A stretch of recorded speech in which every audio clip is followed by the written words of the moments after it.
In 3, 2, 1, we're live! Bam. Whoa. Break it down.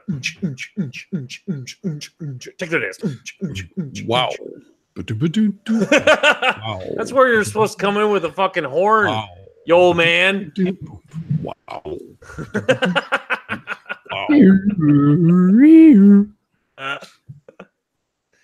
We don't care if you're watching Luke Kiefer.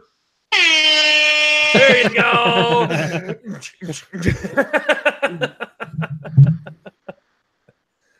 Tell him to finish his shit up. The real show is starting, baby.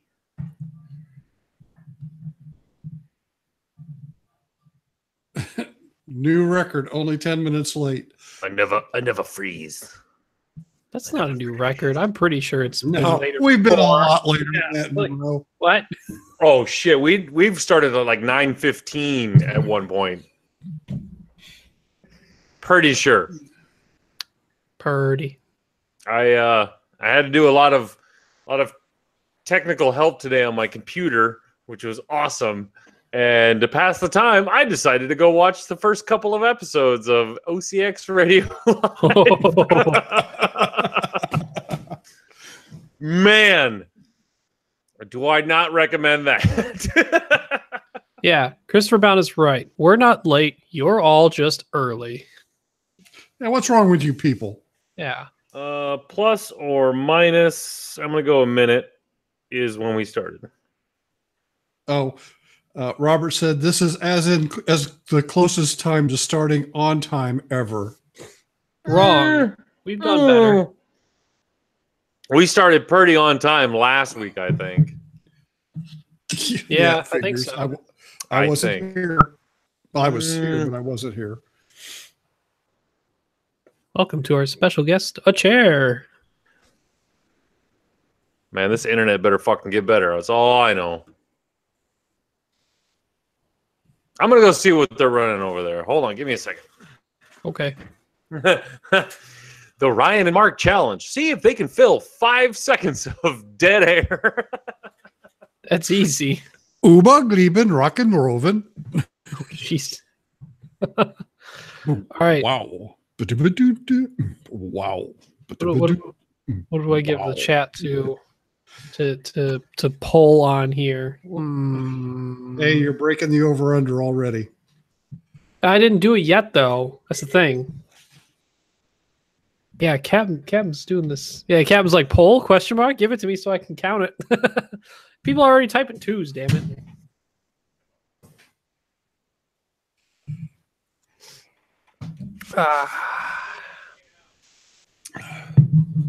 Wave leader. I didn't see him for a few weeks, I think. What's that? Harold here. I want to see some goddamn separatist excitement in this chat. Woo-wee! I'm about to get all cis up in here. And tonight's guest, Claude Rains. Somebody got the joke. Somebody got the joke. Yes. Saying that while I drink my beer. Speaking of, here it is in person. There it is. The old dilly dilly. Oh, I forgot to. I I'm forgot. drinking the old banquet beer tonight, boys. Ooh. See, Original. I forgot at some point I found this thing in FYE, which was basically, you know, like the easy button. You like buy a button. It's like that's easy. There was a Bud Light one. It was a blue button. It said dilly dilly, and you hit it and said dilly dilly. It was like $10, and I meant to go back and get it, and I don't think it's there anymore. So I know I've been talking a lot lately, like how like this is all going to change, guys. Like we're moving into a new. I'm going to redo this whole studio. No, it Studio. isn't. I am seriously, but and we're gonna get like TVs where you guys will be on, and I'll be on all the time. Like I'm gonna have a desk. I'm gonna start wearing a coat and shit like that. We're gonna straight up late night television this bitch up. But I was trying to. I first of all need a dilly dilly button, but I'm gonna get like a giant mug that just says dilly dilly and put my beer in there. It'd be fantastic. That's what it'll be. That's what it'll be. See, Captain, if by now you haven't already done when Uncle Mark is on episodes and do the over/under on the amount of air horns. Why are they already saying 2? I don't know. I didn't say anything either. Is this now the inside chat joke? Or I think so. it's just fuck it. Whatever. Option 2. Here's my guess. It's whenever you're about to like make a future promise or like make a statement about anything in the future. 2 is just the default. I don't believe you.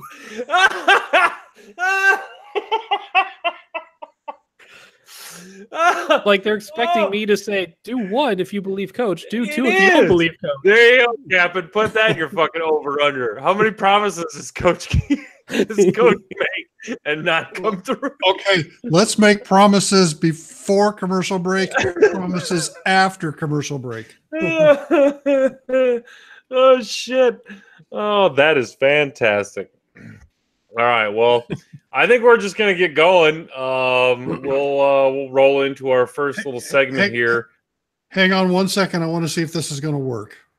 Uh-oh. Just 1 second. Panic.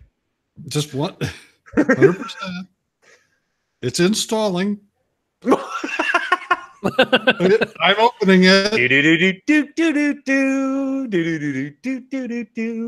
1 if this is gonna work. 2 if it's not gonna work. Dilly dilly. Oh. Dilly dilly.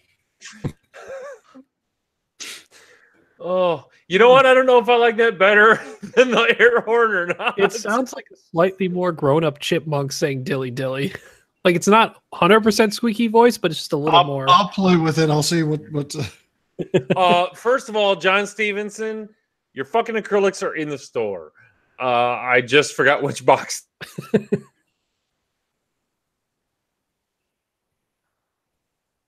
Uh-oh.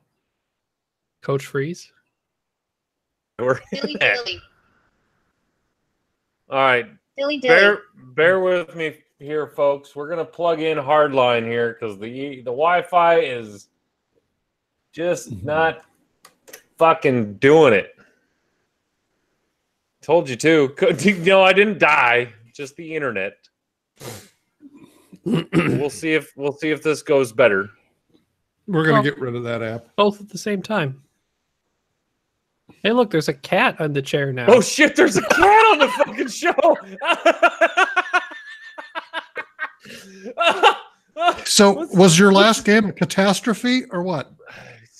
Did you have to claw your way to victory? Oh, this is fantastic. There was no barking up the tree, was there? Timestamp this shit. 6:26. Cat on the show. Why aren't we presenting the cat? Oh, you are. I am. Okay. And the cat is interested. Yeah. I wish I knew its name. All right. Let's give it a Bob name. in its head. That looks like It's trying to unmute. I'm gonna go with that's Obi-Wan Katobi. No, it's as Sir George said, it's Cat, the Star Fortress pilot. It's just name is Cat. Oh, there you go. Shit. Someone screen cap this, send it to us so we can make it alt art. Oh, it's gone. Damn it. Someone watch it back later. Fuck Matt. Just put the cat back on. Fuck Matt, get the cat. Jeez. Oh, we want the cat back. We want the cat back. Nope. You are not as cute as the cat. the captain. I didn't think to over under animals on the show. Oh shit! Which surprisingly you should, because Uncle Mark's cat's been on the show. My cat's been on the show. Dog's been on the show. How's it going? Is there still an echo or no echo? But we want the cat back. Which cat was it? We have actually 6 of the things in the Oh stand. my lord! Jesus Christ, we don't know. The white one? The white one with some brown on it. All right, He hold on. wouldn't tell us his name. He's about No. to go get him and Oh try my and be like, God. "Is it this one? Is it this one? Is it this one?" Can you imagine the over-under on this one? He's going to get all 6 cats. It would have busted it. It would have just been done. Yeah, how many cats on the show? Oh, Busted. nope, not that. Oh wait! that Oh one my God! They right look there. like the one on the right arm, I think. And thanks for watching, folks. Good night. Jesus, there's 2 of them that look almost exactly the same, but I'm pretty sure it was the one on his right arm. Wow. So Wow. the thing is, the reason why we have 6 cats in this house is the fact that we used to just have one male that was neutered, and then we had a female that wasn't spayed. Well, one day the kids thought it was a great idea to bring home a stray male, Oh, jeez. and before we could get him fixed, the damage was done. So then, when the one had kittens, I tried to get rid of them before the kids saw them, but as soon as they all give them names, and I'm like, crap. Nothing like the old burlap sack and a bridge. It's basically going to be like, I'm just going to take them, just gonna get rid of them somewhere, take them somewhere nice. But Oh God, don't do that with your microphone. so yeah, we ended up keeping them after the kids. I came home the one day and the kids had them all named. Even though I do have to admit, my son Bob. gave Why, them, why can't I think of his last name? Bob. Wheel of Fortune. Come on. Bob. Are you thinking of Pat Sajak from Wheel of Fortune? No, not Wheel of Fortune. Sorry. You're thinking Price Bob is Barker. Right. Bob Bob Barker. Barker. Bob Barker. Fuck, how did I forget this? God damn it. This, ladies and gentlemen, this is what alcohol does to your brain. You can't even remember Bob Barker. Right. God. Oh, Thank you, dude. Done. yep. By the way, sorry for the technical difficulties. I was trying to use one of my cordless headsets there, and it just kept going in the mic there, and it wouldn't work. So Don't I was worry, like, your cat made up for it. That was fucking gold right there. That was television gold. If you're not familiar with our show, you know that since I've gotten my new computer, we've had a lot less downtime. oh, Yeah, we have. Oh man, I'm AJ glad missed that- the cat. I'm glad that GoFundMe really helped. AJ just showed up. She's like, "What's going on?" You're like, "You missed a cat on live." oh. No, literally. Oh man. Okay, I had a nickname for you, Matt, but now we're changing it. What's the new nickname? Matt the Cat Man. You'll find out. Catmandu. Catman. Oh shit! That's even better. Cat Matt Do. Cat Matt Do. There we go. Done. Somebody in the OCX chat changed his nickname. If you don't have a call sign right now, we just gave you a call sign. You are now Catman Matt Do. Oh my lord. Perfect. All right, let's get this baby started. Otherwise, Montana's gonna get pissed. All right. I gotta catch my breath here quick. I literally sprinted up to my gas station to get a pair of headphones I could plug into this computer because I couldn't find Oh my God! Did you really? Yeah. Because I seriously couldn't get because they also double as like cordless phones or whatever for my headphones, but it wouldn't get any volume, but the voice would work. So then it wouldn't, the computer kept doing the echo crap, and I'm like, shit, damn it, just ran up to the gas station quick. Nothing like living in a small town. Yeah, it's literally a block away. So All right. Good morning, X-Wing. Hey, this is not a test. This is OCX Radio. Time to rocket from the Delta Pilot to the 4BZ. Welcome, ladies and gentlemen, to the OCX Radio podcast, broadcasting from the OCX studios in beautiful downtown Orange City, Iowa. My name is Aaron, the Coach Crawl, and joining me today, none other than the OCX Ace of Legend, Ryan on Topsky. Prep for Outrider Cup is at a maximum. Woot woot! 487 miles to my left. The one, the only Uncle Mark Tippett. Why do we always come here? I guess we'll never know. It's kind of like a torture to have to watch the show. Bum, bum, bum, bum. Heidi ho, everybody. Good to be here. Oh no! Come on, you had to keep going with that one. Oh, that was fantastic. I had to bring up Statler and Waldorf this afternoon after we posted that picture to find some of their comments. Oh, that was great. That's like meme gold right there. Like you could just put Mark and Bob Swaim on that and then just let it ride. Everybody else just comment below. Oh, man, that's funny. Well, welcome back to another episode of the OCX Radio Live podcast, everyone. Thank you for joining us today. We have a very special guest to join us on the first half. None other than up from the north, Mr. Catmant Do, the cat wrangler himself. Meow.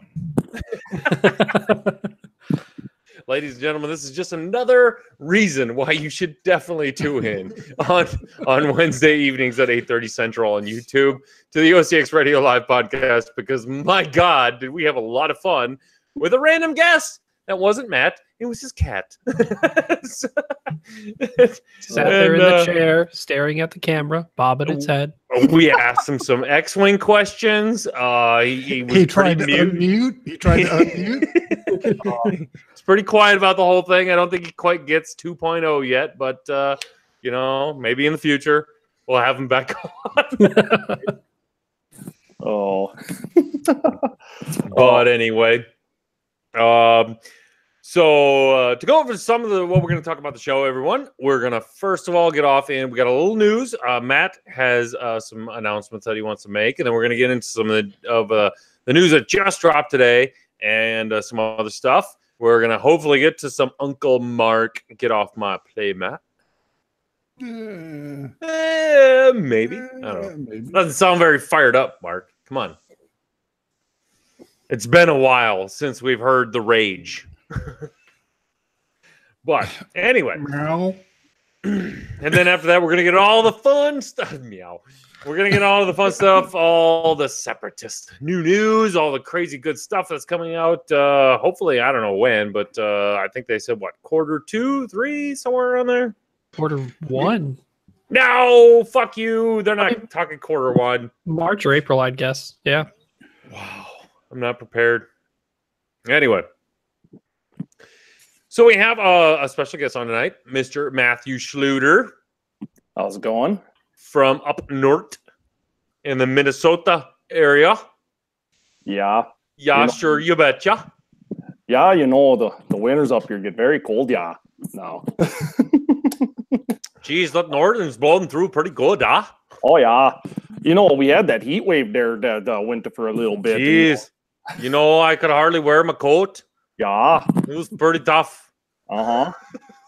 Barely sweater weather. It's barely sweater. Fuck. I was just going to say that.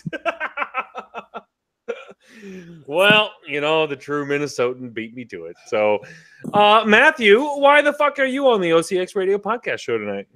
Well, I am on the OCX podcast tonight to try and promote my tournaments that I'm currently running called the Outer Rim Smuggler Circuit.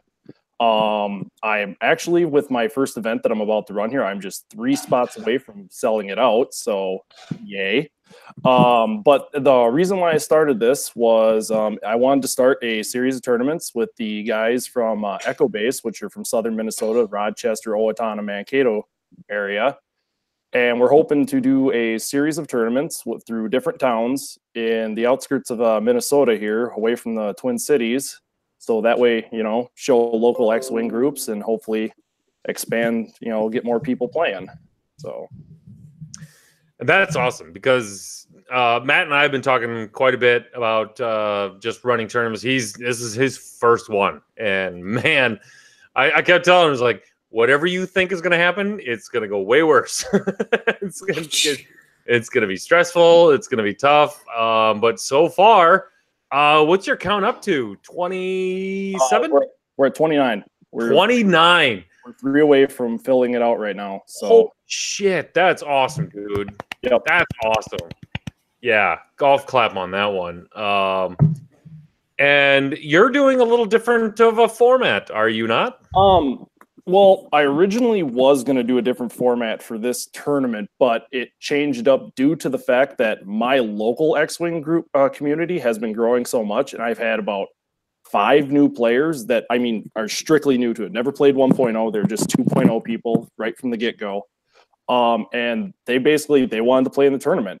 So I didn't want to handicap somebody like, hey, you have to bring 2 lists. No, I just made it a straight hyperspace event, and it's just 1 list hyperspace. It's going to be a pod-based tournament. So there's going to be the first part of the tournament is going to be based up into hopefully it'll be 6 pods, and then hopefully it'll just break down from there throughout the day, and then we'll break it up to different pods halfway through with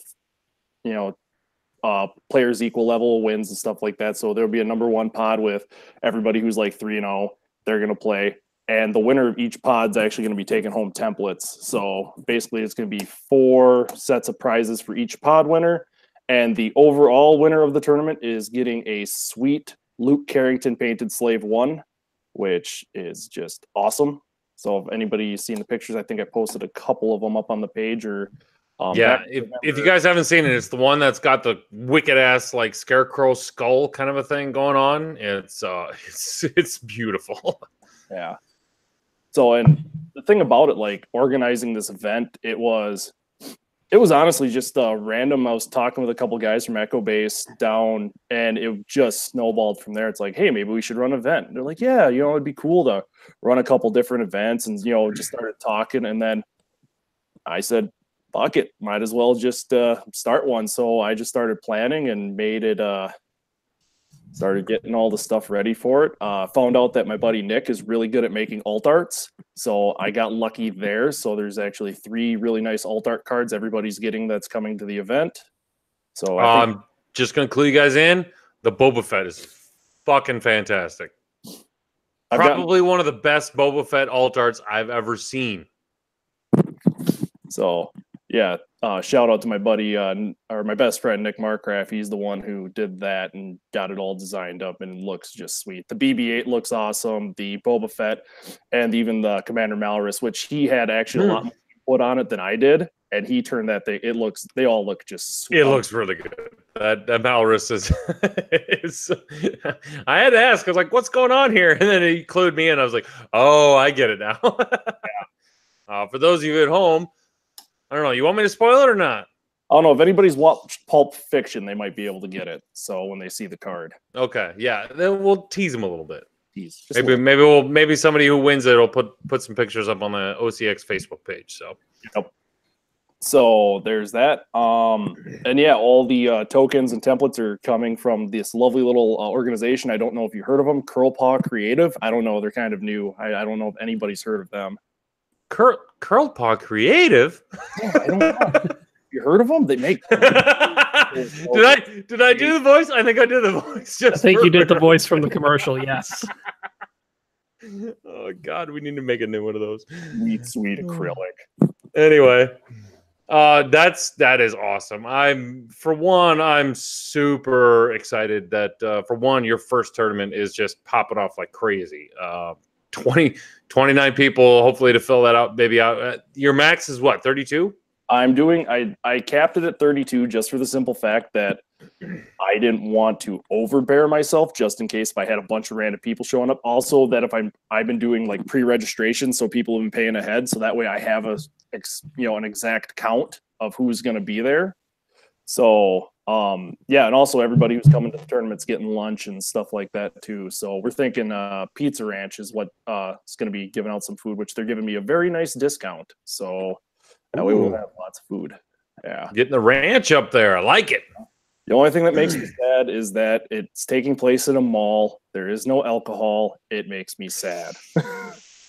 Well, it's your first one. Everyone makes mistakes. That's okay. And there are ways around that. If there's a parking lot, there's ways around it. Well, there's a parking lot with a B-dubs just a little bit away. So it's, So nothing says a good alcohol disguise like vodka in a water bottle. I am clearly doing the I see no evil, I hear no evil type thing. So if you just come walking in there with a canned koozie and I can't see what it is, I don't know, you're drinking soda. So Jack Daniels in a Diet Coke bottle. Matt and I have been talking, and the OCX Radio podcast might be making a donation towards either some maybe off premises alcohol or not. It's unforeseen as of yet, but now that I found out there's a Buffalo Wild Wings, there might be something a little something for the winners and maybe the absolute loser. We don't know. Maybe a shot or two. So is that a guarantee that you are coming up for this event, Coach? That is not a guarantee that I'm coming up. Although I'm working on Kyle real hard for us to try to tag team the wives and be like, we haven't been to an event in forever. Well, that's the thing, because I'm holding 2 spots for you guys. I know. So we're gonna. I am making up wife points bigger than life right now. I'm just gonna let you guys know that I'm really working hard for that. So I was actually thinking that Stu's I'm gonna go 80-20. We'll be there. How about that? all right.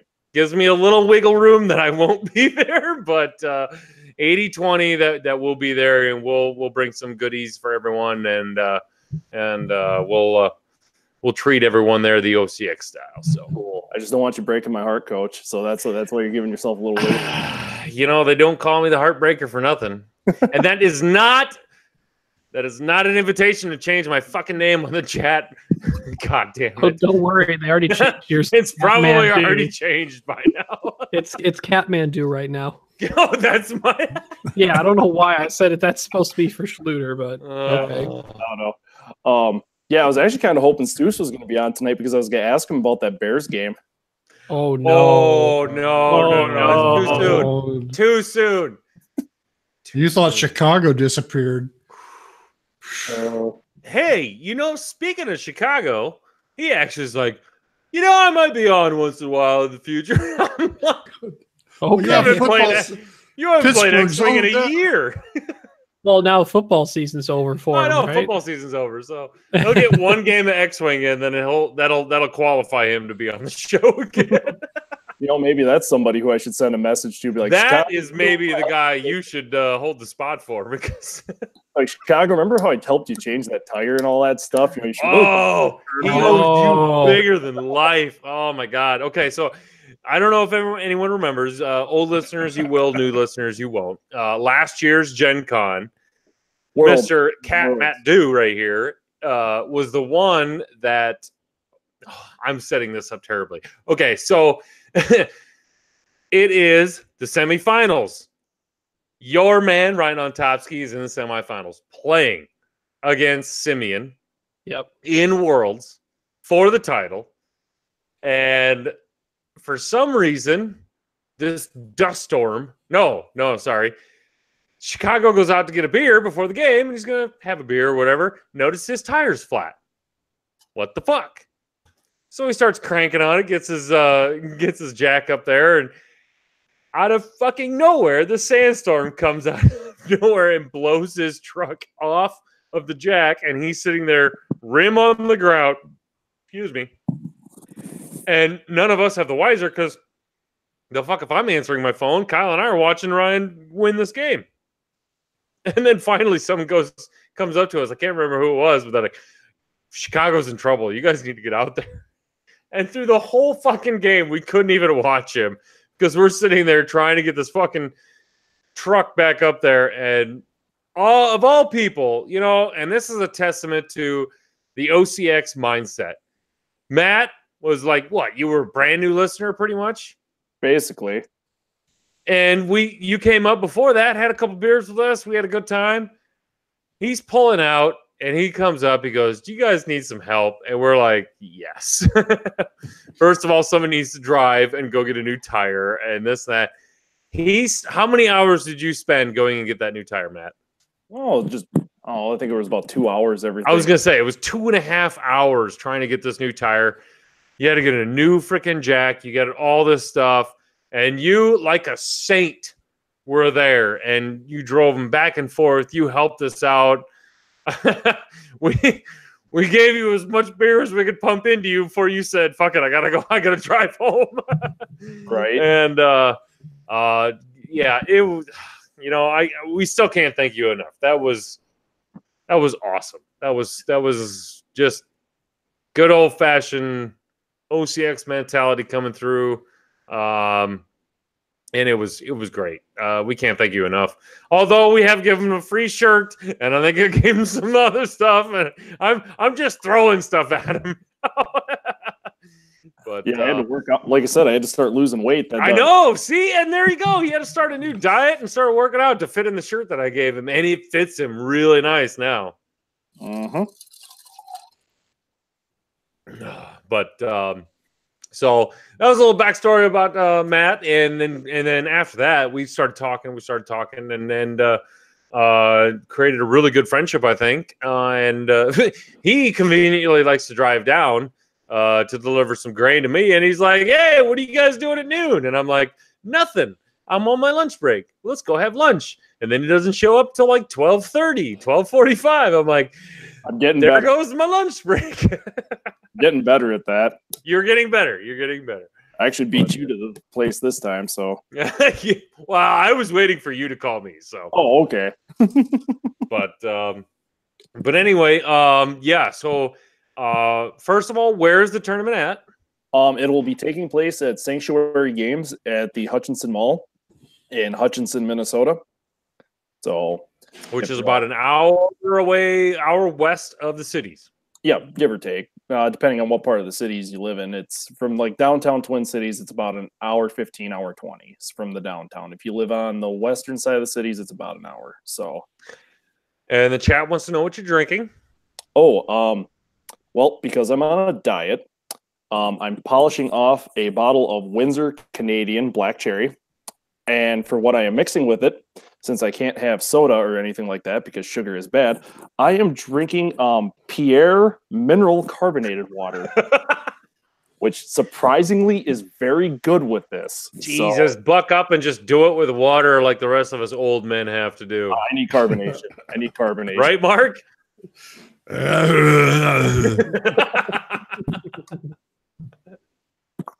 And to answer the next question, yes, Mariano, the damage cards are getting signed right now because fuck you. Every 45 fucking people that were tuned in decided to message me. So it's taking a little while. I thought I was going to do like 10. I got mine.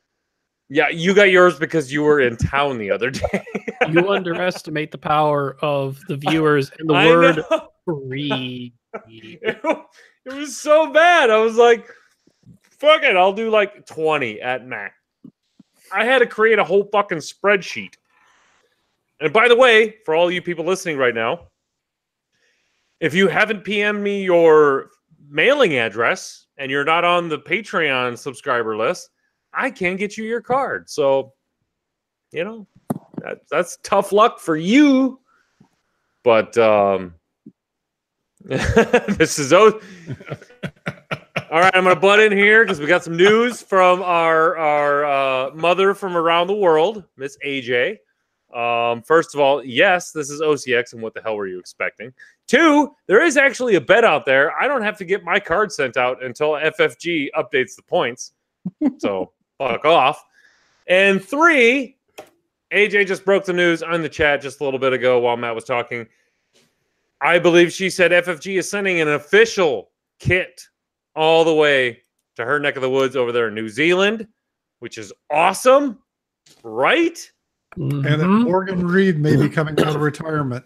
And Morgan Reed is coming out of retirement for this tournament. That may be hearsay and rumor, but I'm gonna pressure him. Morgan, I know you listen to the show. Get your ass over there, and whatever you do, just let AJ win. If you got to throw the game, just let AJ win. Well, is AJ playing or is AJ TEO? Oh, I'm sorry. This deserves an air horn. Or just a dilly dilly. That's fine. Pause for effect. Oh, she said she's the TO. Oh, she's the TO. Oh, well, at least she's getting a free set of everything. There you go, AJ. Yeah. For all those you don't know, AJ is our wonderful co-host on the OCX 2.0 radio podcast, who is probably due for another episode here coming up one of these months. But she is all the way in New Zealand, and we all know who New Zealand was kind of getting the shaft, as well as Australia. Yes, those two are very close together, but So they have a chance to win Worlds tickets. So yay, Australia and New Zealand. And to Mariano, man, you need to do some research if you're going to say Morgan who. Morgan Reed, look him up. He has been playing on the Scum and Villainy Aces League on Vassal. He's been killing it, apparently. Really? Yes. Oh, look at that guy. Look at him coming out of retirement. He's digitally... And what's interesting is that they didn't invite him because he's in Australia and it was the big time difference thing. And he found out about it. And so they said they were having a play-in with their Patreons to get in. And he won by beating the Patreons to get his spot. Yeah, I think there is beef with this contest. Yeah, I think the finals were Morgan Reed and Hassan Khan of that like play-in tournament. Oh shit, that would have been a great game to watch.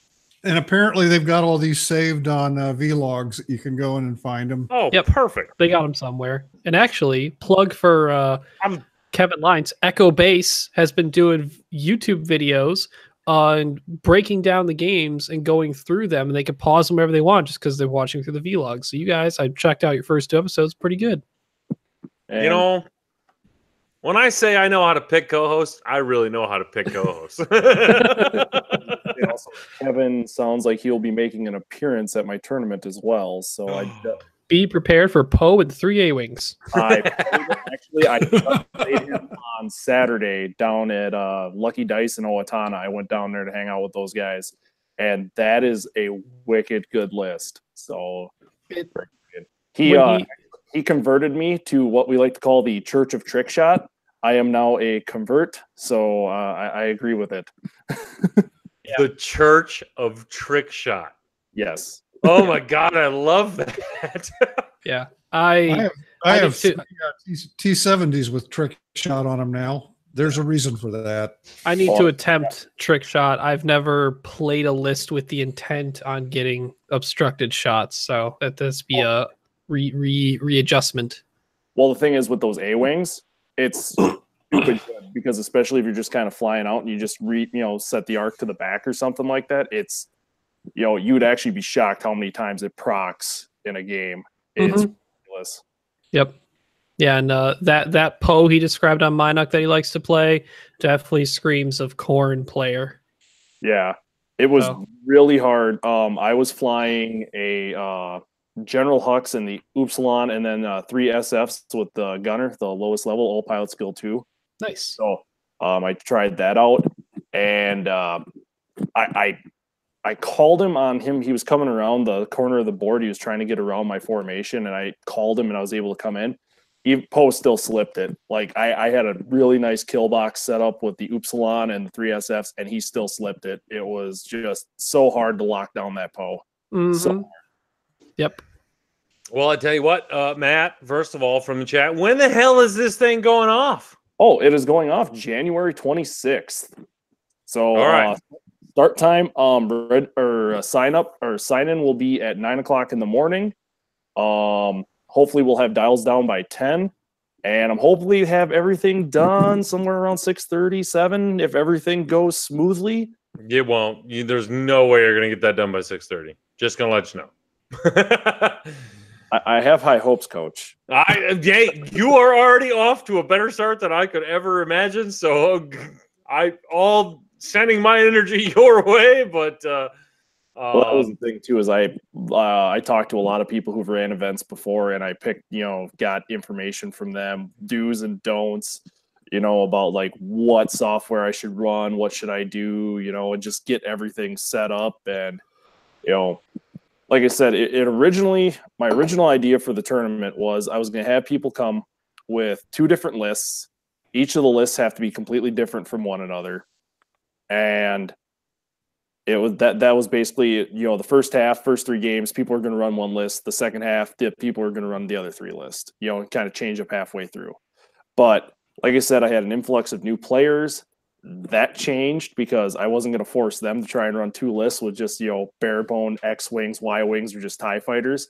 And the other thing I figured out is when I was starting to do like the tournament software and stuff like that, it was logistical hell. So a little above my pay grade for right now. So that's kind of why I stepped it back a little bit to where it's just going to be a straight hyperspace event, which that is the same weekend I think of Phoenix System Open. The Phoenix System Open. Yep. So, but the thing is that's going to be extended. So it's going to actually be one of the first like kind of bigger or, little 30 hyperspace events. So, I think I'm safe enough from FFG dropping when they're supposed to be doing their hyperspace trials. So I don't think anything like that's going to happen. So I think I'm good there.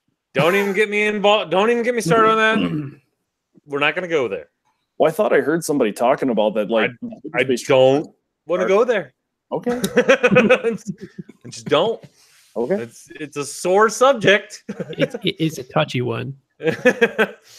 I mean, yes, I'm excited that we got a new article and stuff like that, but fucking A, it's not the one I wanted. Right. So, yeah. But, all right, so let's go down the list. It is January 26th. Registration at 9. Dials down at 10. It is in Hutchinson, Minnesota. In the mall. Yep. Buffalo Wild Wings nearby. And Pizza Ranch for lunch for everybody. Pizza Ranch for lunch.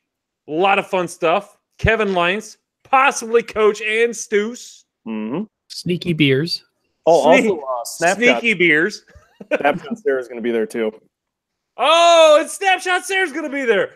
Fuck, that's going. That's worth just going. Just for that. I haven't seen Sarah in a long time. I'm really, like I said, we're really trying to go. I know it's a while from now, but just shy of 3 weeks, so it's closing in. Yeah, fuck. Score them. 3 weeks is a long time away. Coach, how long is that drive for you? It's about a 3-hour drive. It's not bad. It's Omaha-ish, so we can leave by 6, get there by 9:30-ish. Throw a couple beers down, fireball shots, play our 3 rounds till we get our asses kicked, and then sit and bullshit around. And then if he says it's going to be over by 6:30, that's awesome, because that puts me home at 9:30, 10 o'clock, and that's great. I can do that. Yeah, that's my absolute goal, is to just try and keep things moving. I'm kind of happy right now that we're at 3 people that I just have to get signed up for the tournament, because if I get 32, that means I don't have to play for an odd number. It's either an even number, but if there's an odd number, I hate buys. I think it's BS. I think people should be able to play all the games. I've never liked that, somebody just sitting out and, just sitting there not being able to do anything. Yep. I'm the temporary person that'll step in. So let me give you a suggestion off that. I hosted a store championship this past summer where I told myself if there was a bye, I'll play the person who has a bye, but I'm not entering the tournament. I say, hey, if you wanted to play all your games today, if they're on a bye, you can play me, but you still get credit for having the bye. That's not a bad idea. So you set a space aside, so you just have like a basic list, whatever. Whatever you want to play, and you say you still score for the bye, but if you don't want to sit and wait around and still want to play a game, just play me. Thank you, Untopsky. You are now my savior on this. That way, I can still run around and judge the event too. When somebody's like, "Judge," They say, like you don't have to really play out the game and like make sure you play at a time. Like what everyone's done. Like if you're technically the last ones, you just stop your game and you could just go judge when people call you over. Sweet. That is a fantastic idea. Yes. All right. I don't know if he said sweet or thweek. Oh, damn it. I'm a sucker for the chat, boys. Pressure from the chat. I said sweet, but thweek, okay. There you go, Tommy Adams. I know we probably haven't said your name like 4 times in the last couple of episodes, but there you go. And Padre. And Padres sneaking their way in there. Jesus. I'm pretty sure every time you say it's been a while since we said Tommy Adams' name, it was like every week the past month we've said his we've said it more than Stay on Target at this point easily. Said it more than Gordon. Yeah. I know, it's terrible. So Matt, while we got you on the show, and I think we've gone over your whole tournament a little bit, we're gonna stay with the tournament news. So Okay. we got some new news today, and I believe it's new news. I haven't seen it before, but Topsky was like, no, it's old news. Well, I think it got leaked at some point before. Oh, okay. Dirty Like we saw fucking some of the leakers. cards, but definitely not all the cards. Definitely not all the cards. So we're gonna go over what was released today, just today. Just for OCX. They went a couple of weeks without giving us some a bone to throw, but man, did they make up for it this week. But we're gonna go with the tournament stuff now, and then after commercial break, we'll get into the good and juicy stuff. So they released the Wave Deluxe Kit 2. Or Wave 2 Deluxe Kit, whatever you want to call it. And that is, so we'll go with what's in the kit right now, before I give my little 2 cents about what I think about the kit. So right now, let me go back here. So it's the Wave 2 kit, and they're getting better, and they're going to get better at this. They're supposed to come out when the waves come out. It's I think they're going to go away from the quarterly kit, and they're just going to do wave kits, which is fine because it's basically a quarter kit anyway. But the whole diorama of the wave kit is you have a couple of quick build tournaments, and then you have a hyperspace tournament, and then you have an extended tournament, and you win prizes at each level. I don't do that. I'm basically just going to hold one big tournament and give all the prizes away just because I'm not that big of a store and I don't have that much time to put into it. But I do want to go over this wave kit, especially because I'm super excited, and we'll all figure out why in 2 seconds, because it has a blackout. And a viable one at that. And a viable, beautiful card. If you guys have never seen the Wave Deluxe Wave Kit cards, especially the quick build ones, they're huge. They're like very large cards, and they're beautiful. For people who've played or seen Armada, they're like the Armada ship cards. They're that yes, big. That's exactly what they are. They're that size. The tarot deck cards, yeah. Mm-hmm. Mm-hmm. And so the first one that pops out, which, oh my goodness, I just about had a heart attack. It's Blackout. And it is full art. It's got the volcano in the background, and he's just spitting fire like you can't believe it. It's one of the best all arts on a card I've seen in a long time. But it has Trick Shot, which we all know you don't run Blackout without Trick Shot. You just don't. It's stapled to the card, and I like the fact that FFG is getting to that point where it's like, all right, we get it. This card deserves this. And so here you go. And it's so pretty. So you have a Blackout tarot card with Trick Shot on the side. The next one you have is Foreman Proach. Mm-hmm. And he has Fearless and Crack Shot as his side angles. And it's a really cool picture of a mining guild tie just barreling down on a sea rock. It's so pretty. It's so pretty. Yeah. Upgrades make a little less sense on him, since if you're in his bullseye, he wants to give you a tractor, I think. Yeah. Like you gain disarm for the tractor, so Crack Shot and that kind of weird. Yeah, I don't know if it's like if they're trying to go for like a double up thing where like 1, you get the tractor beam token, and then 2, you also get the Crack Shot. So it's like if you're dumb enough to wander in front of this Pilot Skill 4 bullseye arc, you're going to get really screwed kind of a thing. But I don't know. I guess it's a mining guild tie, and it's one of the named ones, which in my experience is probably not the best way to go.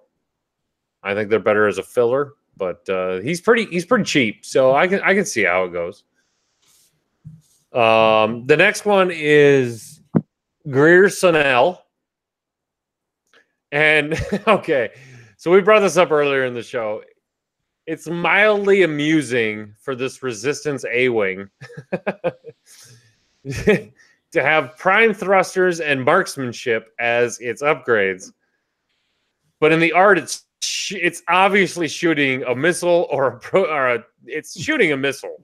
Right. So why would you not give it a missile in the alt art card? I don't know. Yeah, it's quick build, doesn't matter. It's quick build, whatever. Just roll with it. Shoot But two missiles at once, different cluster missiles. The art on all three are amazing. They are really, really cool. If you can get your hands on one of them, I definitely recommend trying to go for that. Yeah. And if people actually want to run Blackout, like I wonder if you could bring this Blackout with Trick Shot just kind of like on the card to a regular tournament, even though it's a quick build card, and people will like accept that and allow it. I don't see why you couldn't, because one, Trick Shot's allowed on Blackout already. Yeah, and it's it's not like anything on the card has changed just because it's a quick build. No, it's got the quick build indicator on the bottom. But yeah, that'd be a sweet card to just have and use it in regular games. Yeah, I don't really... Just to let you know, the Blackout threat Blackout is a threat 3, so seems pretty low. It's pretty low. I mean, that's if you're doing the quick builds, he is a definitely good one to put in your build. The other two, Foreman is a 2 threat, and Greer is a 2 threat as well. With marksmanship spelled right. With marksmanship is spelled correctly. But one of the big things I think we're going to take away from this wave kit is, one, those metallic force charges look fantastic. If this is what they look like in real life from the picture, then my God, they got it right. With the little texturing and the shading being that different, the shading is where I'm getting at, because with the charge counters, it was like, you could, I mean, I get it. There's a little bit of difference between the charges, but not a lot. Mm-hmm. This one, you can definitely tell when it's spent and when it's not spent. Mm-hmm. That and they might still end up feeling like Chuck E. Cheese tokens, but the recent ones did for sure. Yeah. Well, let's do a little quick survey here. What do you guys feel about the metal tokens? I'm not a fan. Let's start with Topsky. Not a fan? Not a fan of the metal tokens so far from the ones back in the summer kit where they had the focus and the evade. Those were so tiny and they're so thin. I didn't really care. Matt? I'm kind of with on Topsky on there. It's just, I don't know. The only thing I've seen for the shield tokens that they got, those metal ones, if you color in the one side, they're not so bad. But other than that, they're just, if you got acrylic, you got acrylic. So, yeah. Mark? I've turned the old man corner here, and I have all the large size tokens now.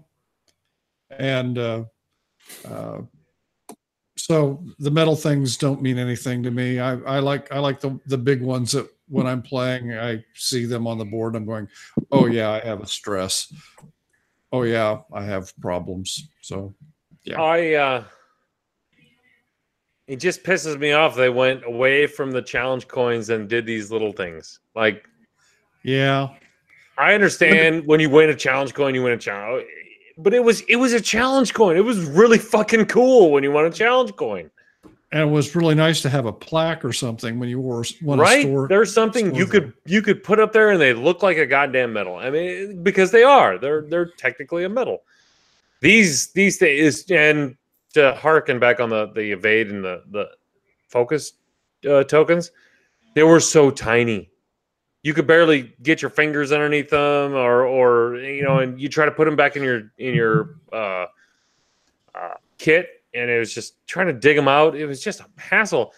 I understand they went larger. They fixed the problem that they went larger with the tokens, with the charge counters, but they're still like, why? Why did you go away from the acrylic? Everybody wants acrylic, man. Just stick with it. I think with the tokens, it was one of those things. It was a good idea, but poor execution is kind of how I feel about it. If they're a little bit, like you said, maybe a little bit thicker, or they had a little bit more detail, or maybe even a little color to them, so that like they're, let's say you had like the red and blue for the shields.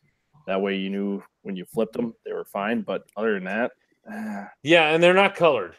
I mean, that's a big thing, especially when you start adding charge and force tokens with just metal, that's going to get really confusing. Right. Really confusing, really fast. I mean, there's a reason there's colors attached to these tokens. Don't go away from that. Just stop it. Just put all the metal back into challenge coins. Just do it. Do you know how hard I would play for a silencer challenge coin? Holy shit. Yeah, I came in. I would bribe people to lose to me for me to get that challenge. It doesn't work. I've tried. See, I started playing X-Wing after the challenge coins came out, so I see people that are playing with them, and I'm like, I want those. They're like, nah. I'm like, oh. Yep. They went. I don't know why they went away from the plaques and the challenge coins. Those were perfect. Matt, just contact D. Yoon. He's got about 80 of them. I'm sure you could probably get one or two away from him if you're nice. There's a couple guys. There's a couple guys I played against that they use those challenge coins as their shields just to be kind of obnoxious. Fucking A. Want those? I want those. Maybe we should start a petition to FFG and get that shit back. Right. Even for these deluxe wave kits. Nobody needs more range rulers, man. No. Nobody needs more range rulers. Well, I think it'd be cool if they did even if they did just like a challenge coin for like the winners of the event. Like, it's like, hey, you won the event. Here's a cool coin. So that's what I would do. Coach. Yes. Ledford is in the chat. Orion Ledford. Ryan Ledford! Oh my God! Everybody take their shirts off right now. Oh, no. Oh my God! I haven't seen him in forever. Oh! I'm so excited right now. Can't you tell how much Coach missed you? Hearts, buddy, hearts. Already off. No. In my mind, he never wears a t-shirt. Burned into my brain as that picture he had on Amazon. Oh, Ledford, I miss you so much. What happened to Hornet Squadron Radio, damn it? Oh, see, now we're past the excitement. It's anger now.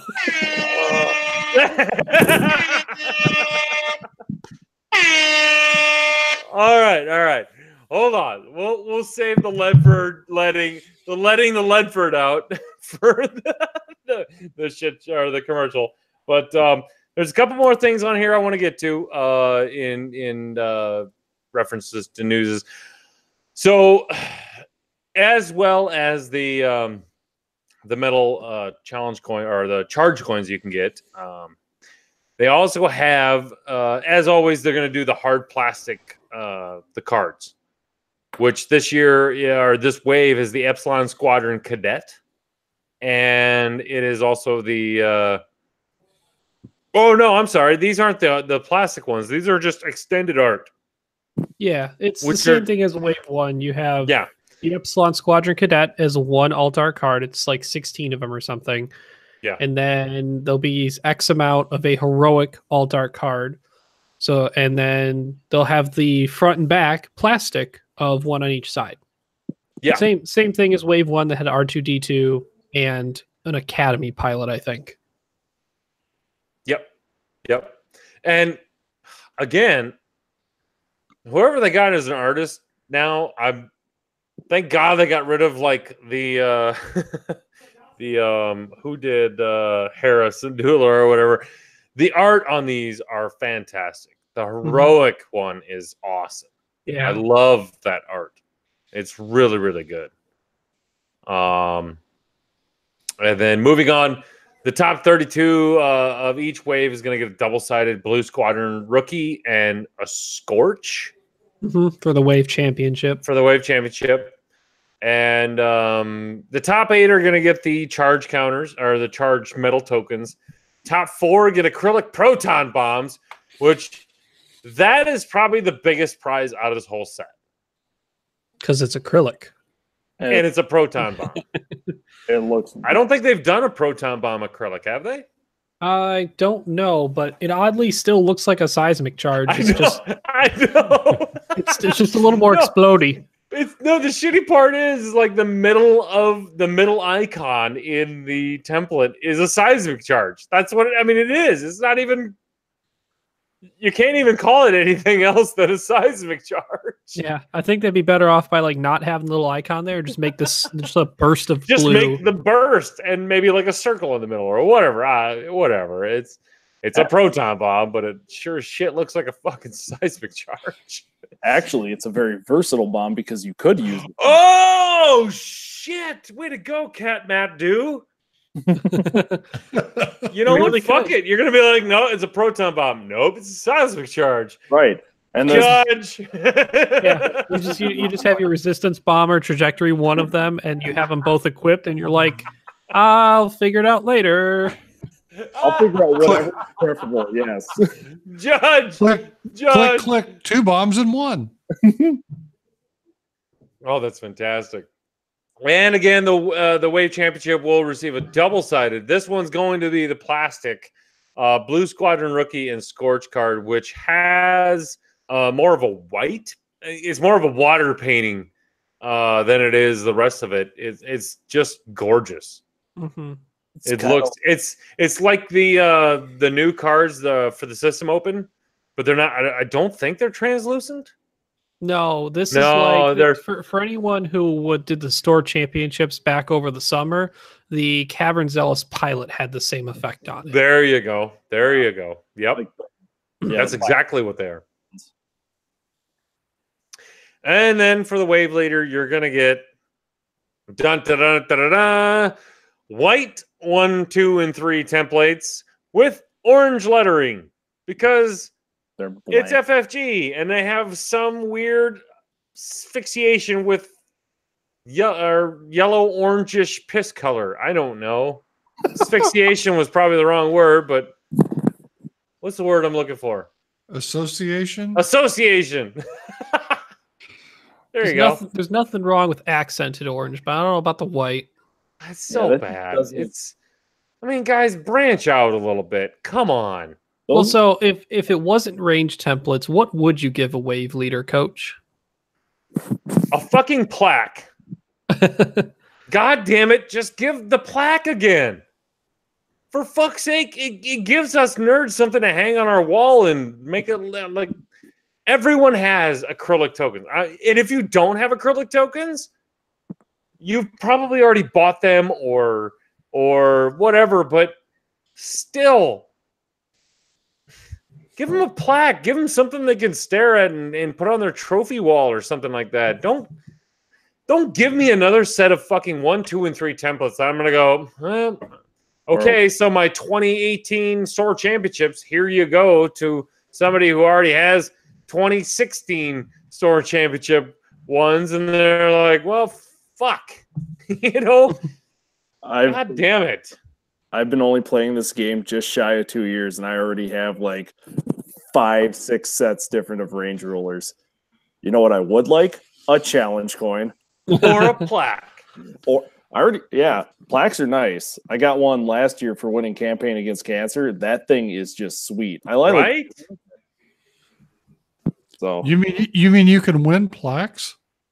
they're nice. We used to be able to, old man. We used to be And able to. I heard a rumor that you can win dice too. Mm. Oh man, I'm excited to see the potential very first set of 2.0 dice. I want to see a fucking schedule for the goddamn trials and cups. That's what I want to see. I think you're Oh. asking a little too much there, Coach. Ugh. Anyway, so just to let you all know, if you do go to a Wave Deluxe or a Wave 2 Deluxe Championship extravaganza or whatever, you will all be getting a beautiful Vaxi engine upgrade card. It's awesome.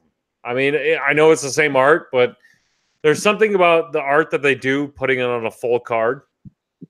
It just looks better. I mean, I know you're going to have to cover it up halfway with with the rest of the cards. If that's, I mean, like that's how I do it. But it's still pretty and it looks great. And who would have thought FFG going horizontal would make it look so much bigger and better? Right?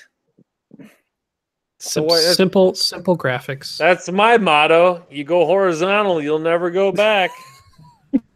Okay. And to wrap up this section, does anybody notice anyone in the picture that FFG put at the bottom? Bottom? Yep.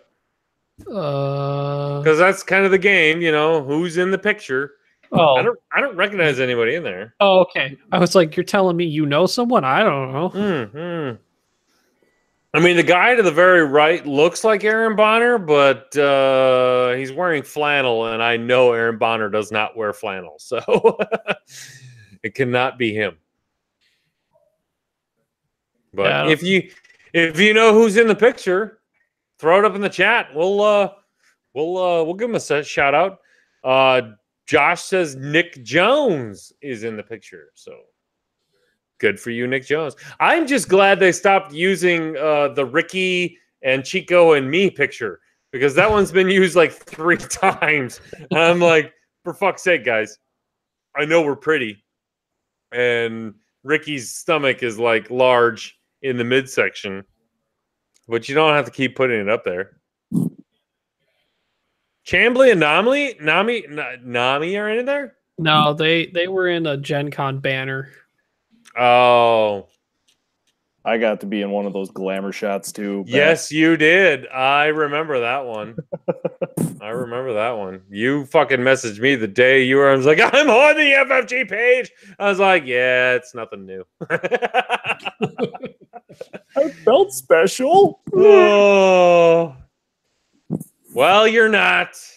Except for today. You get to be on the OCX Radio Podcast Show, which we are now going to send this baby off into commercial time. So, Montana. 3 hours and 22 minutes, Matt, Mark. Matt can do. Catman, Matt do. Do you have a preference of commercial you would like to hear?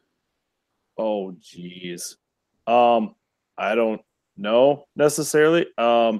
Either the Virago one, because that one I always found hilarious, or if you have Chico singing Disney songs, those are great too. Ooh, Disney song. You know what? We haven't heard the Coach Disney song in a while, so we're going to go with that one. You probably didn't even know there was one of me. No one drinks like our coach. No one slurs like our coach. No one. Yep, there you go, Montana. 105. Coach Disney song. And wow. That's how easy that is. That's how easy that is. All right, Ledford, answer for your crimes. Yeah, the fuck, man. And don't blame it on any goddamn job or woman or kids. Send him the link. Get him on here. Because you know what? I have all of them. Oh, Do we get him on? Let's Send see. him the link. Get him on. maybe I should get my cat for the second half of this show. No, you're off for the second half. Sorry, buddy. New format. That's how we do it. New format. I'm sad. Yep. Too bad. Well, just let me know when you're about to go back and kick me off then. No, you can stay on for the commercial. Fuck. That's what the commercial's for. You can tell us really how bad does it hurt you to be kicked off the show, even though you had an entire segment all to yourself. I know. It feels great. I don't know. My 15 minutes of internet fame. Oh God, that Jesus, image. he still has the same picture. Oh fuck! Oh fuck! I mean, I really needed to remind you guys who started this shit. That is absolutely gorgeous.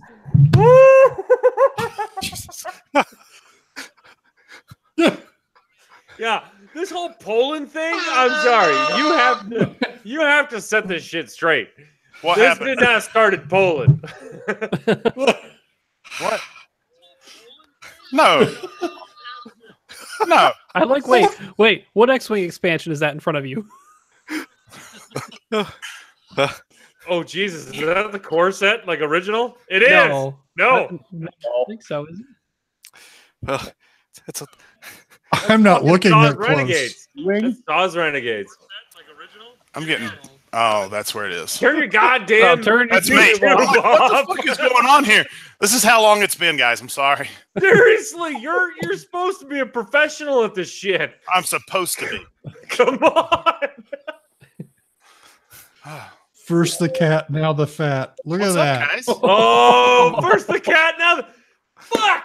Why don't we name these episodes after this? First the cat. Okay, Montana. First the cat, now the fat. People aren't going to know we're talking about droids at all. No. I'm sorry, Josh, but well, You've been railroaded, Josh.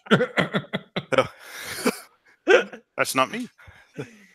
Ledford, good to see you. What's up, guys?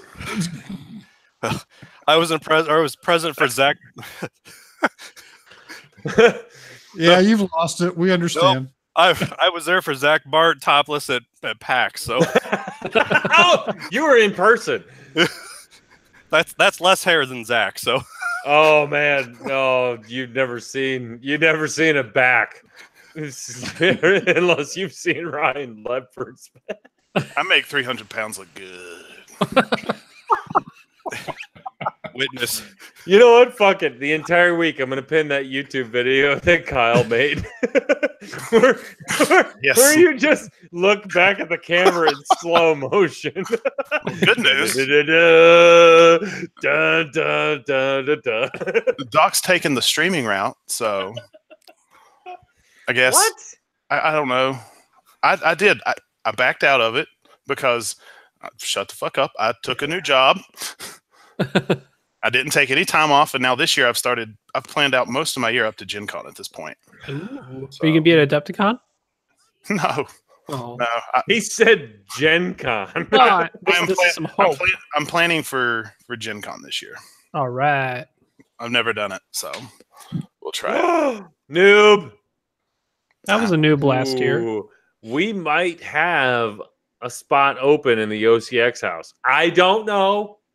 Just saying. Oh, that would make it that much easier. That would make it. Because I'm driving. Oh, fuck. I'm not flying. All right. I'll see if I can squeeze you in. I mean, I'm likely not using the house because the wife's coming with me. Ryan stopped by and he saw.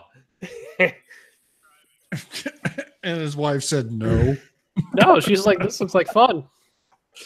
Speaking of OCX houses, so the Adepticon house, I do have a house that is out there that like sleeps 12. It's a lot. How crazy do I go with the OCX house? That's the question. When and where's Adepticon? It's Chicago, the end of March. Ugh, yeah, no, that's a little too soon. And Yeah. And I think I'm going to Crate Cup. Oh man, I'll be there. Are you? Cool. Yeah. I'm just going there to get drunk this year again. Hey, wait a minute. I'm Well, actually isn't that what you do anyway? Yeah, but this year I'm not playing X-Wing. They're making me an alternate. I'm actually able to like put in my complaint here. Where did the pool party occur at Nova? What happened? It was supposed to happen. Blame Blake Like, for everything. okay. The pool party and the controversy over the call. That was him too. I forget the controversial call. It was a timing thing. Oh. Everybody was in You another. guys just wait till OCX fucking on top. That's gonna be the Nova of the Midwest. Oh Lord. It's not gonna be in the winter anymore. I'm a newbie in Wave 2. Oh fuck! Join the club. Yeah, but I'm doing all right. I played in one tournament, and then I've had a couple Sundays to play some games. But I've been playing the same list and doing well with it. So Cool. What you playing? I am playing Finral Mm-hmm. with Forlom and Mist Hunter title. Mm-hmm. Jakku Gunrunner with Mhm. Pattern Analyzer, and Torkelmux with Moldy Crow title. Oh my God, Kyle's gonna be so pissed that you're on tonight, and he's not. Oh. All the scum. Yeah. I've been trying to crack the code for the Imperials in the First Order for hyperspace, and it's just been kind of. Ooh, I got some stuff. I bet Josh does too. Yeah. The only thing is, I realized the First Order with testing out with that Hux list that I had, the SFs can take a beating and keep going. Yes. Yes. There, Yes, I saw another Hux list that instead of going with the SF gunners, you take concussion missiles and then you put advanced sensors on Tavs carrying Hux. I was tempted to do. I actually had that list that I was tempted to run that, but I decided to stick with the gunners. Yeah. I mean, you can go either way. There's not a wrong answer for that. But the thing that I found out with running with the Upsilon and then with Hux is that a lot of the time that, like, you know, one, the Upsilon wasn't getting that many shots. Like, if I got like 2 shots a game, I was doing good. But the thing about like Hux is there was just sometimes where I'm like, you know, I might just be better with running just with the with the SFs, just getting the focuses on them. They were still putting damage through with 3 dice, so without the target locks. So I'm sitting there, I'm starting to think of lists of maybe running 4 or 5 of the freaking SFs together, and just run that because they're really solid frames and really maneuverable for what you get. Mm-hmm. Yeah, I think the the FO, the ties are traps, but the SFs are solid.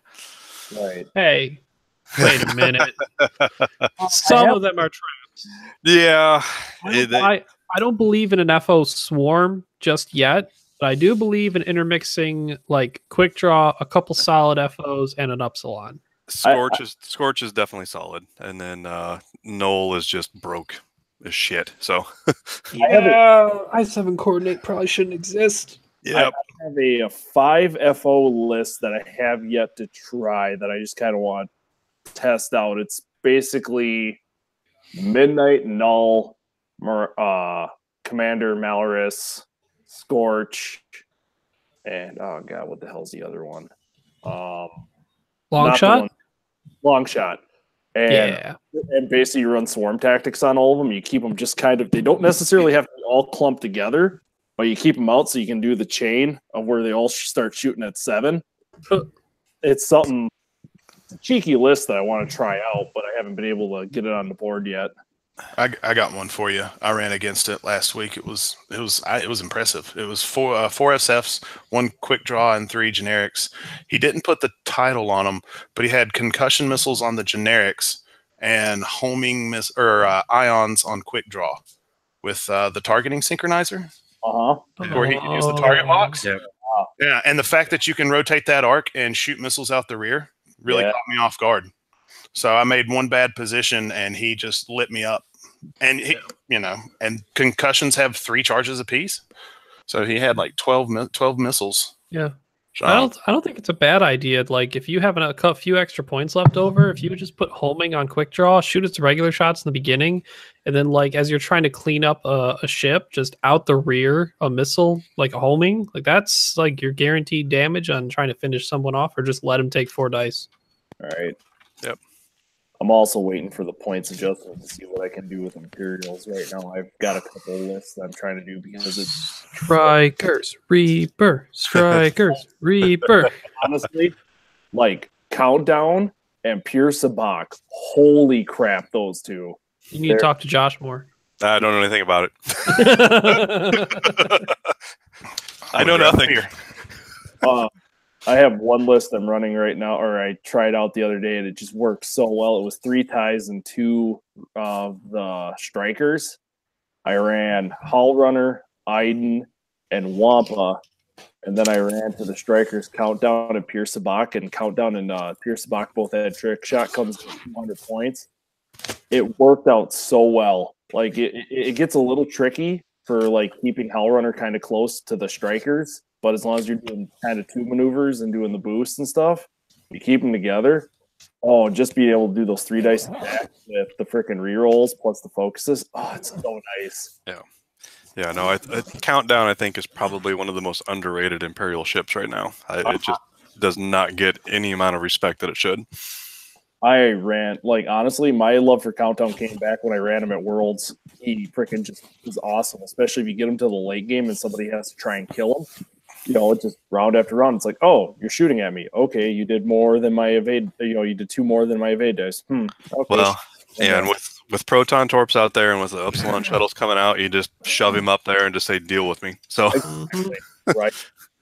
So he's really incredible right now. So there's not a lot of stuff. You don't have all the stress Ezra and all the thermals and things like that are stressing him like they did in 1.0. So I'm Doc Countdown's not nearly ran as much as he is because he is honestly a really solid ship, especially throw an extra hull upgrade on him. Yep.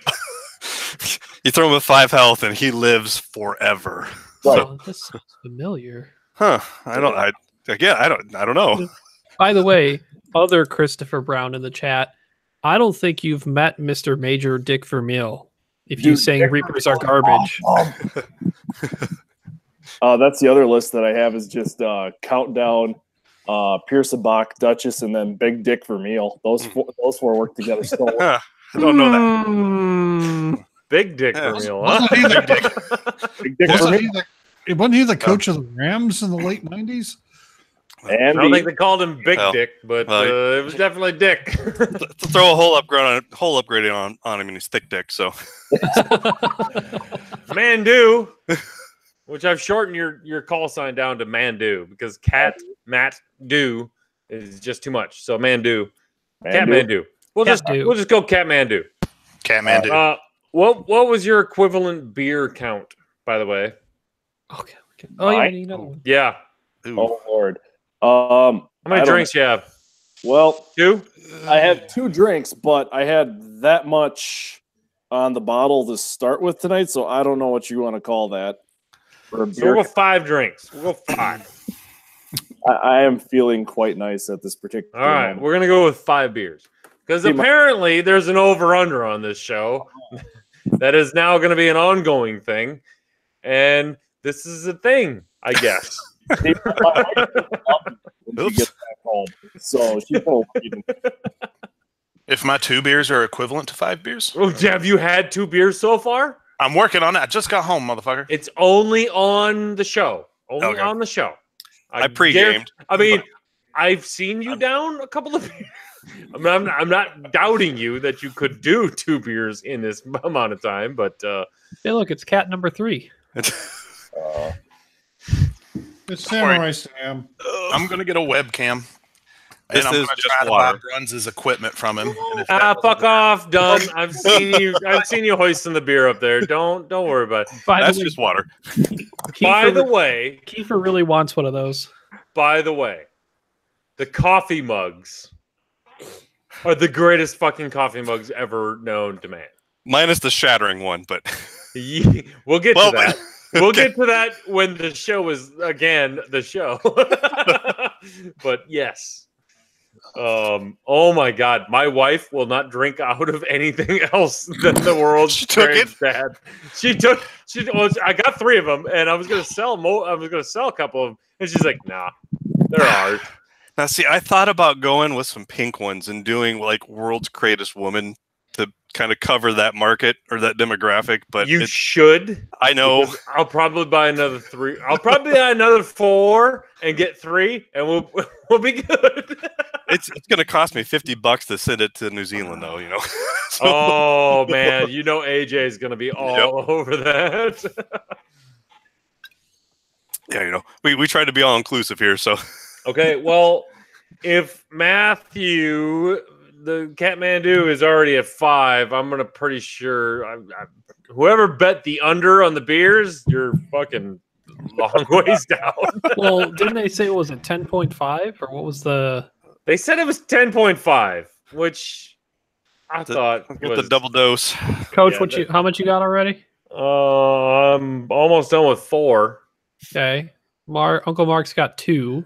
Well, he's got 1.5. Bite me. We got another hour to go here. I'm going to be dipping into the supply in the store here in a second. So. But I will say, everyone watching right now, that over-under of 40.5 viewers has got a long fucking ways to go.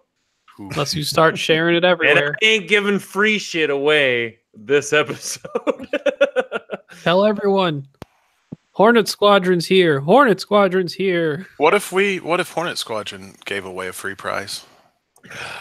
Oh. I'm That still picture on looking a- for a not this shirt. But Not this episode. He needs permission? The fuck you need permission for? if I don't know. If somebody will buy me John Bruns's equipment so I can he'll probably just let me have it and I can pay him in installments. Is he done? That's what I need. Is Brunsy Probably. done? Yeah, he's probably done. Ah.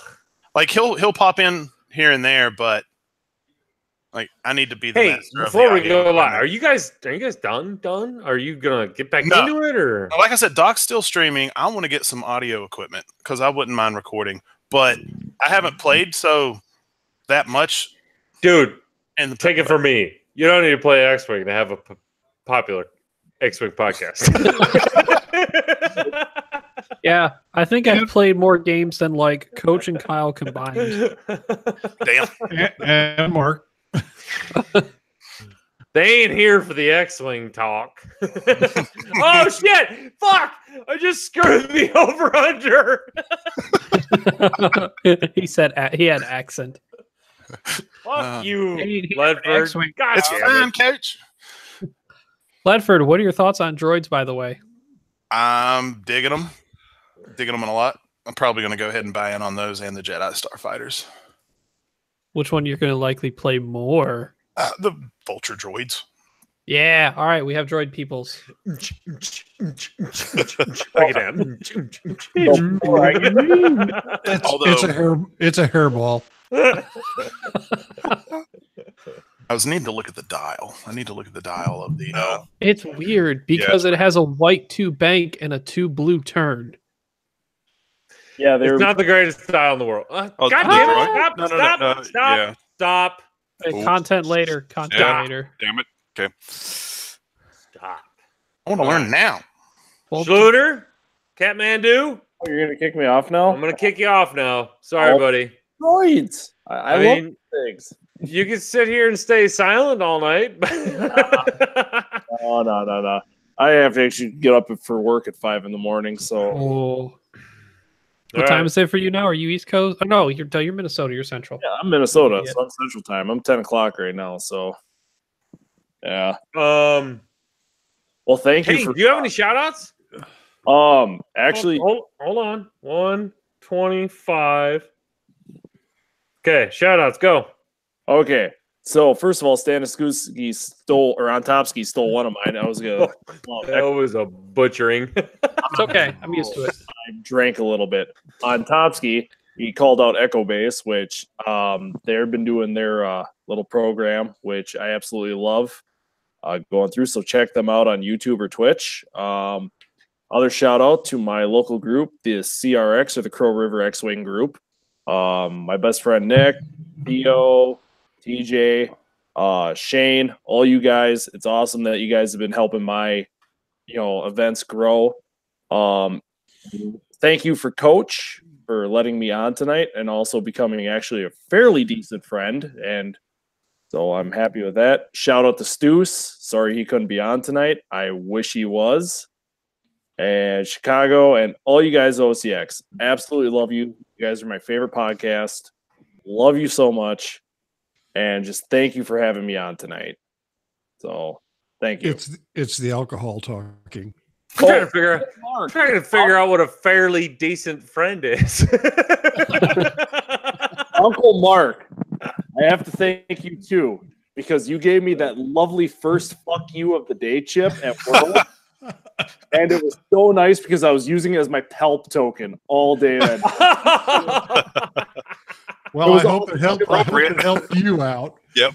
It was awesome because I was on stream twice that day. And I'm just sitting there and they're like, oh, it's poker PELP. I'm like, yeah, I wish the Gold Squadron could actually read what the hell it says on it. Fuck you, fuck you, fuck you, fuck you. I just want to let you guys know that Jim Harnock from the Assault Squadron did an Uncle Mark helmet card. Yeah. And it's sweet, and I'm just got to figure out when and how to get them replicated so I can hand those out. But it's got the white mustache and everything on it, and it's pretty sweet. So something to come. I bet. All right. Well, thanks, Matthew. Well, thank you for having me on. Conan Kathmandu. Yeah, good luck at your event. Sounds awesome. Yep, and That'd be great. Kyle, I hope you guys can make it up. So I'm waiting. So hoping. We're gonna try. Yep. So thank you All guys. right. So I'm out. Night. Bye. Good night. Where's your webcam, Ledford? There's too much nakedness going on right now. I don't know if I can change it, but you deserve every moment of it. I'm back. Is that the exposed alt art? I don't know, but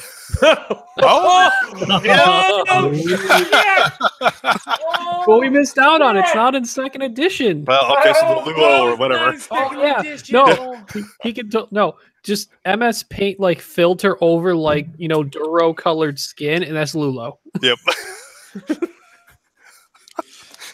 Thanks. It's a great pilot. I mean, come on. Yeah, it's great pilot. Why is exposed not it? Oh, never mind. We're not gonna get into that because we're gonna tag that.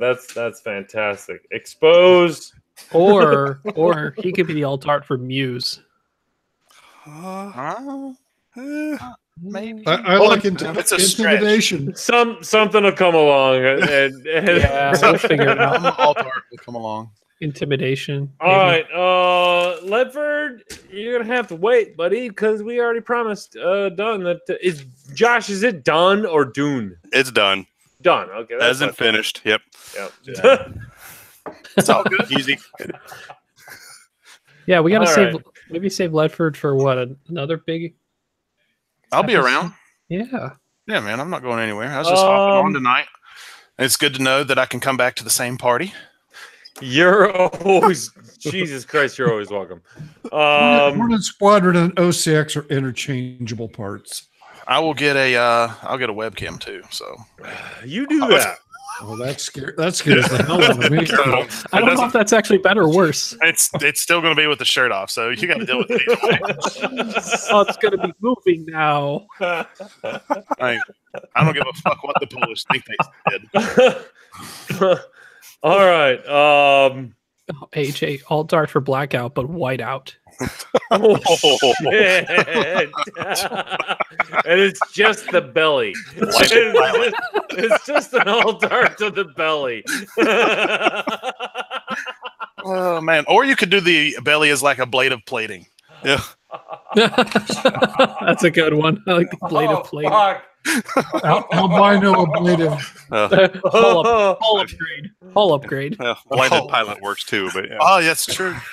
For a damage deck. Oh god, I can just take sexy pics. We can make a whole sexy pics. Oh no! What have we done? What I'm gonna do is I'm gonna let you get back to the show. I'm gonna sit here and listen to it, and if y'all want to get me on afterwards, it's all good. So Just Okay. work on your cold steel pose. So oh god, you know I can only turn left. Savage. All right, I'm leaving. God damn it. Oh man, I'll catch you boys in a bit. Oh. All right, you'll just keep your messenger hot. I will. All right. I'm gonna try and change this picture too. Don't Okay, do it. Don't do it. Unless you got a better one. Oh, no, wait, you're asking the wrong way. No.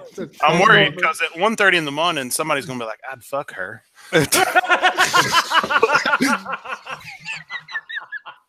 So she plays X-Wing. Fucking A. she can count the damage for me. we went deep south. Oh man! All right. How am I supposed to comment on a commercial after that? Jeff Foxworthy can't even touch that. Jesus. I mean, he could. Anyways, I'm leaving. Can't top that. Sorry. No. Don't want to. So immediately when you come back, you have to remind everyone what they're missing by not watching the live cast. Oh, Jesus Christ. All right. Timestamp. Wow. 1:30. AJ, I need an adult. None here.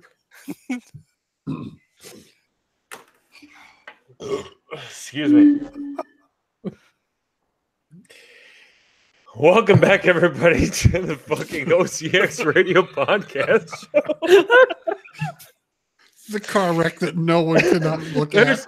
There's no better way to do that. There's no better way to come out of that commercial break than that. Because this just reminds everyone what they really could be missing. Okay.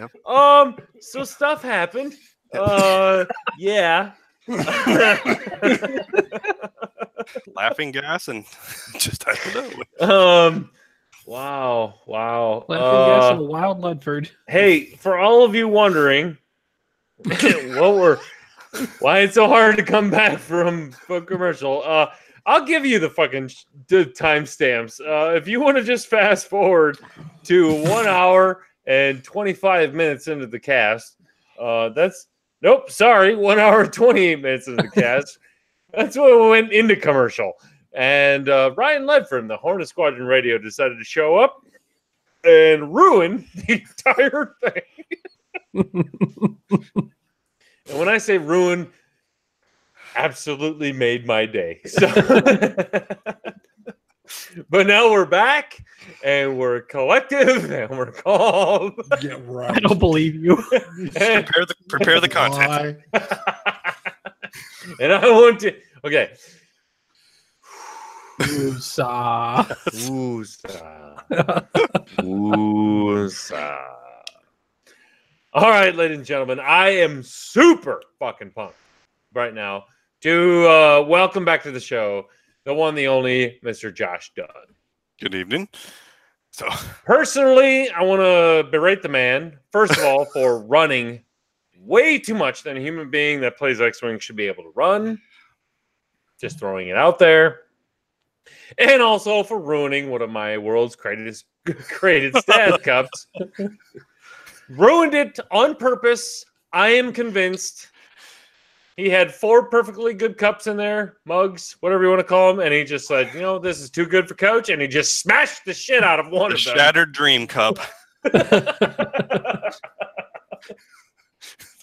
Broken souls, I don't know. And sent it to me that way. They all had names, and that was yours. I didn't have enough OCX stickers to put it back together. Duct tape, electrical tape, whatever. It literally sat on my countertop for a week, and my wife goes, I'm throwing this away. I'm like, but dear, I had plans. And she's like, you didn't keep the little middle piece with the logo? No, I tried, but it was all bad. I took a picture of it. That's all I did. See if it was. She said, "Fuck your dreams. It's going in the trash." I was like, "Well, dilly, dear, that's the way my life is going." Yeah, pour one out. Sounds like a quality control issue to me. Thanks, China. But anyway. But anyway, ladies and gentlemen, we have Josh Dunn on the show, OCX Radio, bringing you the best guests in the world. Well, that's high. That's high. No, it is true. It is true. It is in the world because he can run around the world faster than anyone else. He probably could. If there was an X-Wing tournament run around the world. If we did it by age brackets, probably. There are some younger ones. Hey, there are no age brackets in that Strava group, and you're still kicking ass. Oh, you know what? I'm not even going to pay attention to the chat right now because there's a certain somebody that wants to say he beat his miles by total or something like that. But once. Oh, that's Chico. Yeah. Once. Who? No. I don't even know who that guy is. Oh no. Is he new to the show? I don't know. It sounds like some guy that came onto the show last week and didn't even have the balls enough to stick around for me to say hi to him when I really wanted to say hi to him. I think there's a chicken shit alt art for that. I don't know. I can't wait for those. They're gonna be so good. And the first thing I'm going to do is I'm going to go to an event. I'm going to walk up to Zach Matthews and remind him that this exists. If he hadn't seen it already. So just to break everyone's heart, yes, they are a Patreon only reward. Yeah. Sorry. Sign up for the $5 Patreon reward and you'll get your card. Support OCX and you too might see more of Coach and other events. Maybe that might go to that.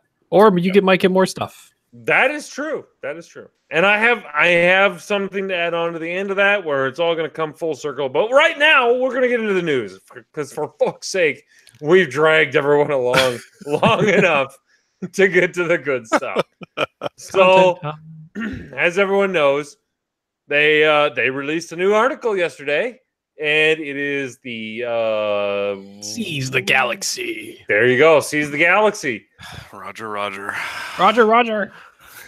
And let the memes commence. Yep. Continue. This will make a fine addition to my collection. Damn it, you took it. Yes.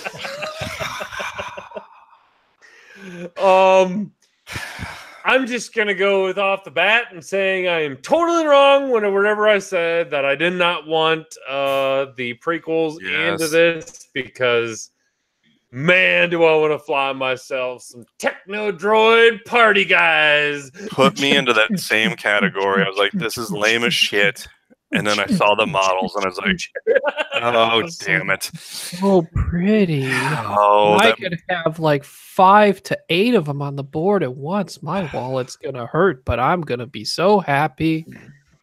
It's not even the models, boys. It's not even the models. So, okay, just this question here. Everybody knows Blair Bunky. Yes. If Blair moves to this, how fucked are we? You know what? I think he said in the past, and Uncle Mark, you may be able to confirm this or not, but I'm pretty sure he's favored a beefier ship for his swarms. That's why he prefers Rebels over Imperial.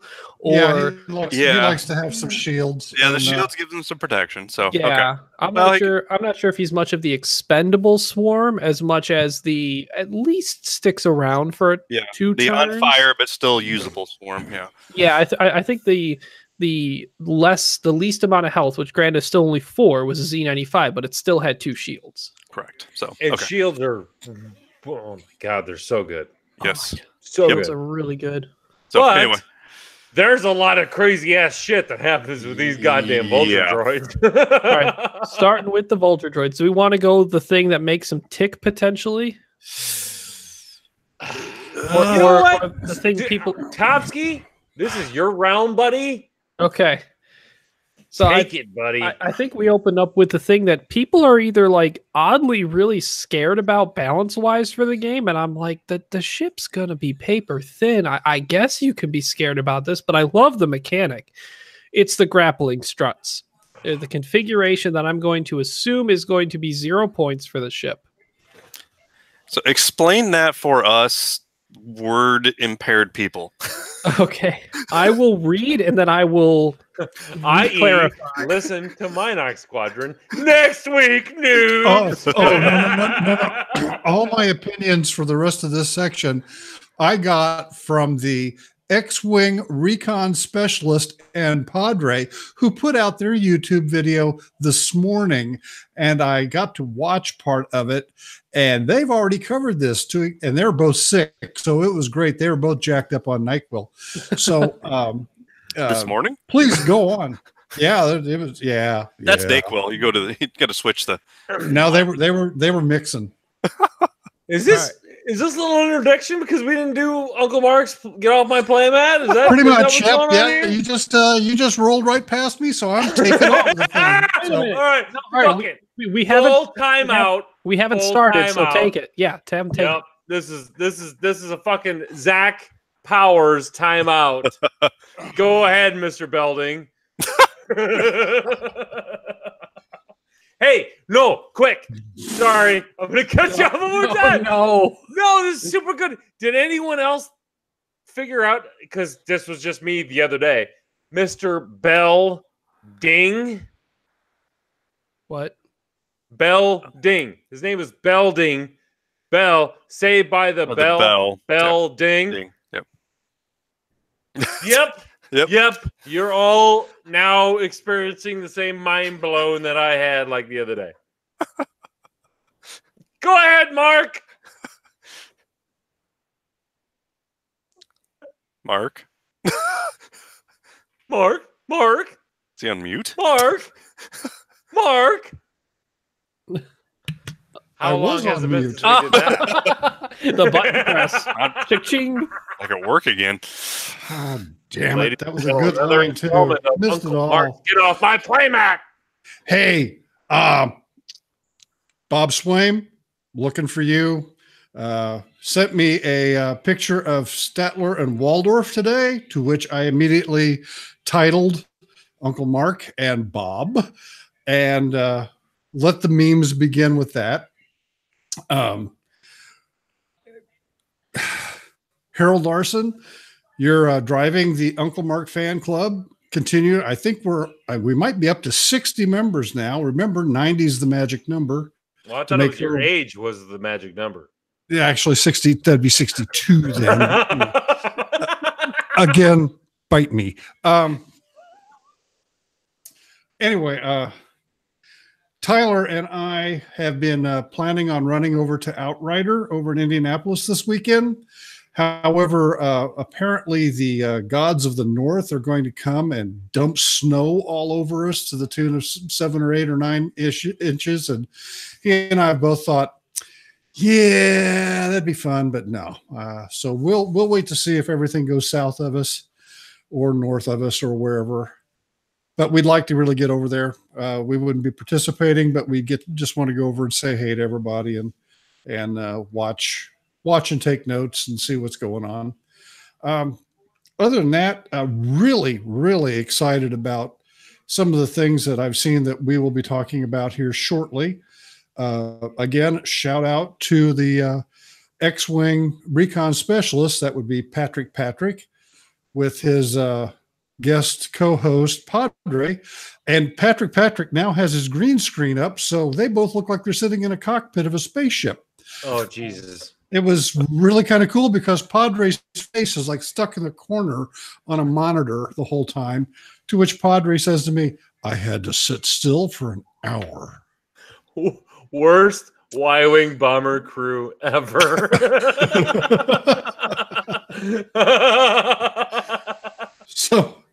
So I don't have anything to gripe about other than Coach ignoring me as usual. But that's okay because yeah, he may be 6'5", but I'm 6'6", and I'm slower and grumpier. He can still eat a salad off the top of my head. That's What? How dare you say that? It's an old hockey saying. What are you talking about? Look it up. Oh, hockey? Hockey. Hockey. Hockey. Is that like soccer? It's only on the ice, you know. Oh, there we go again. It's still the same accent. It doesn't count as more. All right. And thanks, everybody. That's Uncle Mark. I'm out of here. All right. Back to the Sis Talk with Ryan Ontopsky and Josh Dunn. Turned into a metal concert. That's fine. Well, they're made out of metal. Yeah. You're not wrong. All right. Roger. I think I'll try and paraphrase instead of reading because, goddamn, that's 2 or 3 paragraphs in total. Yes. So basically, grappling struts, you have to start the closed side face up in the beginning of the game. Just saying that if you execute a maneuver and you overlap an obstacle or not obstacle, specifically an asteroid or debris cloud, and there are one or less, so only one other ship or none of that range 0, so on that obstacle touching it, you may flip the card. Correct. When you flip the card, you ignore obstacles at range 0 and while you move through them. After you reveal your dial, if you reveal a maneuver other than a 2 straight, So literally anything over the 2 straight, and you are still touching that rock or debris, skip your execute maneuver step and remove a stress token. If you revealed anything, bank or turn to the right or bank or turn to the left, take your ship, pick it up, rotate it 90 degrees, just like you would a U-wing. Correct. In the direction that arrow on your dial was pointing. After you execute a maneuver, flip this card back to the closed position. So is that the one you revealed, or is that next turn? That's the confusion. Oh, like revealed this turn, or the So you revealed a maneuver that wasn't a 2, and you're on a rock. You turn. It's after you execute a maneuver, flip this card. You skip the execute maneuver step if it's not a 2 straight. Okay. And if you reveal a different straight other than a 2, you're just still pointing forward. What I don't know is if you reveal a 1K, do you flip 180? They didn't really say you couldn't, but at the same time, it's not a right or left move. I don't know. Yeah. Yeah, and that was the part. Then the other part is the after you execute a maneuver. So is the execute the maneuver again? So you've pivoted 90 degrees. Yeah. So your next turn, you do a maneuver off of that then? I don't know, like, because when you reveal your dial the next turn again, you're still following the open rules. Fuck me. Yeah. Chico, if you're listening, you need to get on right now. I was trying to understand that last line in this card. I'm like, I don't know what you're trying to tell me. Yeah, because it already says if you reveal a 2 straight, you like after you reveal your dial, if you reveal a maneuver other than a 2 straight, you skip it. So my assumption is it's saying after you execute a maneuver is only executable if you do a 2 straight. Okay. That's my interpretation. So basically you've pivoted. Your next turn, you then do a 2 bank or whatever, you're off. I think you're still on and you turn 90 degrees the other direction. Jesus. Okay. Like you can this is a giant F you to all the fucking judges in the world. All right. Yeah. I gotta get this card up here. See, I looked at this card and I read this thing like 8 times. I'm like, I don't understand what I'm supposed to do here.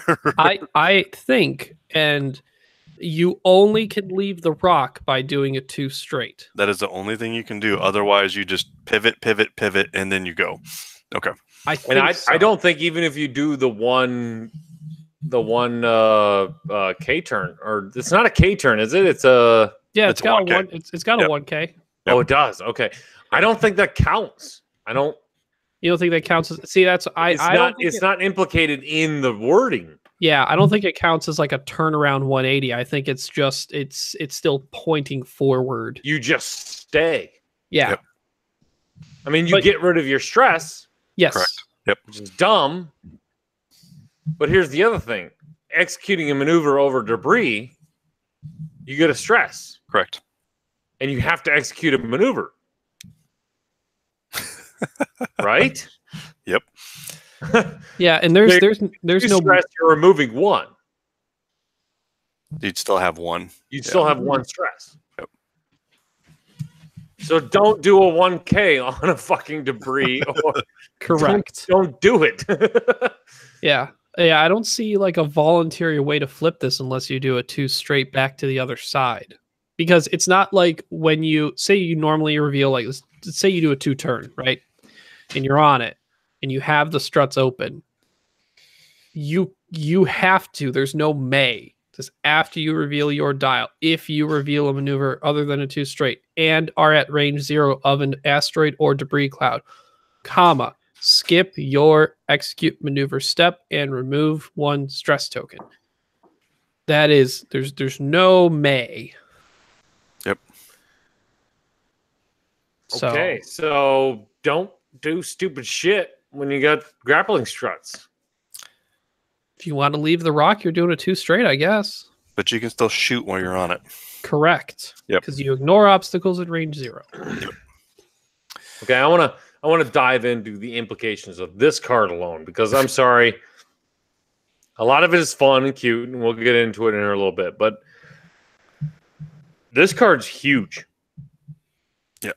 I mean, absolutely huge. And when you combine it with a couple of the other cards, say, for instance, let's go with what's the Char? Nope, not that one. Where's the one that gives them the rerolls? Not the ones that there we go. That's what I'm looking for. Okay, so after an enemy ship, this is the Hotter Chal prototype. Yeah, horchata. Yeah. Harder Chal prototype. Whatever the fuck. After an enemy ship in your bullseye at range 0 to 2 declares a friendly ship as the defender. You may perform a calculate or target-like action. But this network calculations is going to just play bonkers with all of these deals. Whereas while you defend or perform an attack, you may spend one calculate token from a friendly ship at range 0 to 1 and change one focus to an evade or hit result. Mm-hmm. All those guys on the rock, as long as you got one of those guys out there. Or to the left of the rock. Yep. Or the left of the rock. Yep. I mean, oh my God, this is a Swarm player's wet dream, if you ask me. I think the really interesting part that I'm seeing with this is I'm not saying, hey, this is a Swarm because Howl or Drea or I have to be synergistic with one specific pilot. This is any one of these can team up with any other and get benefits. Yep. So you don't have... I think these things might be best ran not in one giant blob, but in two blobs or three blobs. God. Or just spread them out. Or just, I mean... Well, like you run them in pairs at least, I think. Yeah, and pairs at least, yeah. It's going to break your brain on how you're used to running swarms. So when you flew 8 ships, you're going to fly this entirely different than you've ever flown an 8-ship list. Yes. And yeah, you could I don't know, you can have some starting in the middle and move forward, and 2 of them can plant on rocks, while the other a group of 2 is flanking far up the right side, and the other one's cutting in barely. I don't know. There's a lot. It is just crazy when you put 2 of these on the big rock in the middle, because everybody puts the big rock in the middle or somewhere there, and you're awesome, because you know what? These guys are just going to rotate. Depending on how powerful these become and how prevalent that rock strategy is going to be with the ship, seismic charges are going to be a big proponent to try and deal with this. Or Scum Han, so when they say they ignore obstacles, the Scum Han still get all his bonuses. Ooh. Is that how that rule, I remember someone clarified it before, is that because Scum Han can just go through and one-shot these things. Oh, yes. Yeah. See, this is where you start getting to that where they ignore. That's really interesting. Because they ignore obstacles. But is that only during the movement phase, or is it during period? You ignore obstacles at range 0 flat out, and while you move through them. Bam. So trick shot triggers?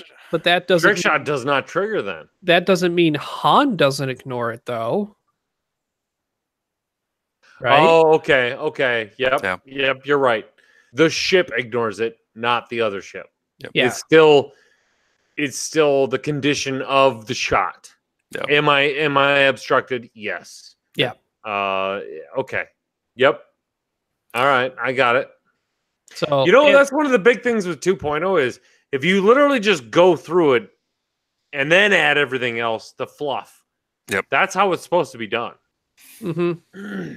So, and speaking of your hater child prototypes, this is going to be another example of a ship that has those 2 dots, meaning you can field 2 of them. Correct. But only 2. Yes. Yep.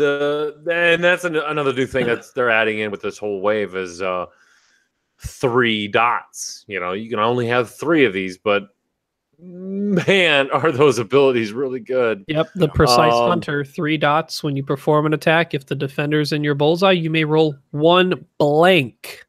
Not eyeball, blank. Half a predator. Yep. Yep. Shit, that's so good. It's an I3, so But still, you know you're running 3 of them. If you don't run 3 of them, you're doing it wrong. probably. And you're gonna run at least, even with the limited cards, you're gonna run at least 6, maybe 7 of them. I think it might be Five- 5 to five- 6. Yeah, 5 and 5, 6? and then you blend Okay. in with the other guys, Sure. the thing that nobody can pronounce, the Bulbasaur or whatever it is. We'll look at The those. Balab, Yeah. the Belbalab. Yeah. And then besides the precise hunter, there's the guy you can only take one of, DFS 081. People want to call him Doofus. Yeah. Oh, oh. No, I'm calling him the fucking shit. Well, a That's friendly what I'm ship, calling him because at my range. God, yeah. Well, a that friendly ship ability. range 0 to 1 defends. It may spend, so that friendly ship may spend 1 calculate token to change all of its crits against it when defending to hits. So it's kind of like a heavy laser cannon effect on all attacks coming in on any friendly ship. So this is the only ship we've seen so far that has a 0 to 1 effect that's worth other ships staying next to potentially. Yeah. Yep. And they mentioned that in the article, but it's still, oh my God. Do you put him in your list? It's a crunch time kind of a thing. I mean, What's he's gonna his be points? 23, 24 points. Yeah. What's his points? What's it worth having another bullseye arc compared to having him taking advantage of that bullseye arc? It's gonna be where the points are. But man, that ability is really good. Oh, Yep. So a lot of people are thinking vultures are gonna like the very cheapest one might just be 20 points. which I can see. I mean, that's not outrageous to say. And remember, you're capped at an 8-ship list, so Yep. Yeah. As of now, we're assuming that they had that in mind going into before the whole Clone Wars thing was announced. Yeah. You had to figure that they were going to at least have an 8-ship list if you ran nothing but vulture droids. Mm-hmm. so they're going to be thick droids. Oh. I mean, they're going to pop. I mean, let's not beat around the bush. They're going to pop big time. So, but Maybe still, maybe 8 of them. 8 of them. by themselves in a vacuum, they can pop, and even maybe in a group they can pop. But that network calculations may make them more survivable with a TIE fighter with a focus.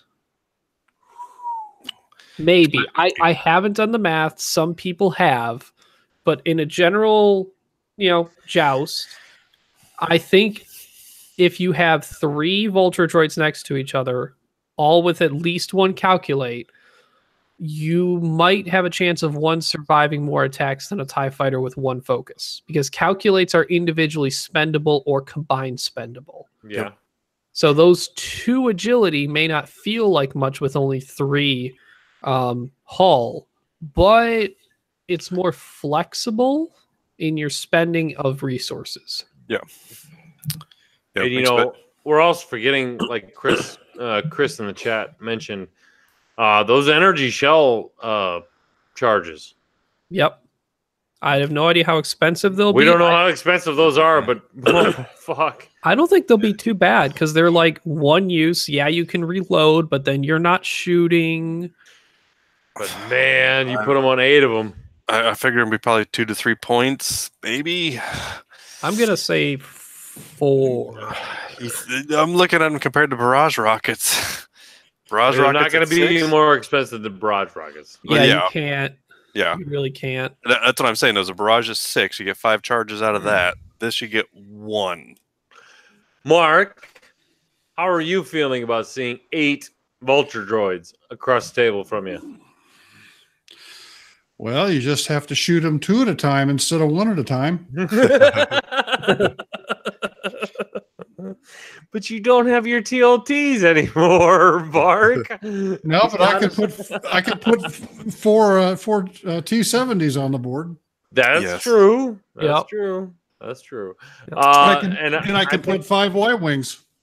I think that is going to be the one big thing. They're going to go pop, but can you get the most oomph out of? I mean, just is it one of those where you miss with one volley and you're like, oh, I'm gonna fuck your day up. I'm just gonna toss you a poker chip. That might be a poker chip. Like you failed to kill that one vulture droid, and you're like, there you go. If you got a 4-ship list and you're expecting the Alpha 2 off, and if you don't, you're gonna have a rough second round. I think it's gonna be a bad day. Yep. Because I've had a few of those.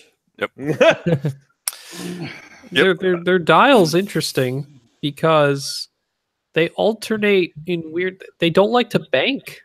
It's weird. It's like the banking clan hasn't signed their treaty yet.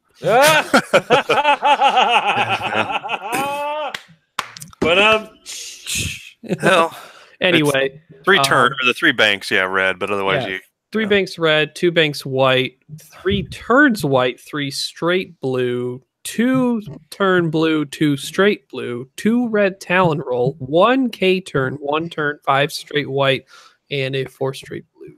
that 1K turn is going to play such hell on everything. The 1K turn, and Josh could probably test this, it's so hilarious and fun to do on a striker, but this thing doesn't have aileron, so now it just has to do the 1K, and I have no idea how that's going to work. if they're low, that's the problem. At a PS3, maybe you're all right, especially if you're going against a shuttle, because a shuttle, well... Yeah, you'll definitely know if you make it. Yeah. Like, they're going to be low enough initiative in most cases to be like, well, nothing's probably blocking me, most likely, so I'm just going to do this. Yeah, their farthest turnaround is a 2 Talon. That's it. Yeah. So I guess talking about that, is that where we go into the Belba Lab and how crazy of a ship that is?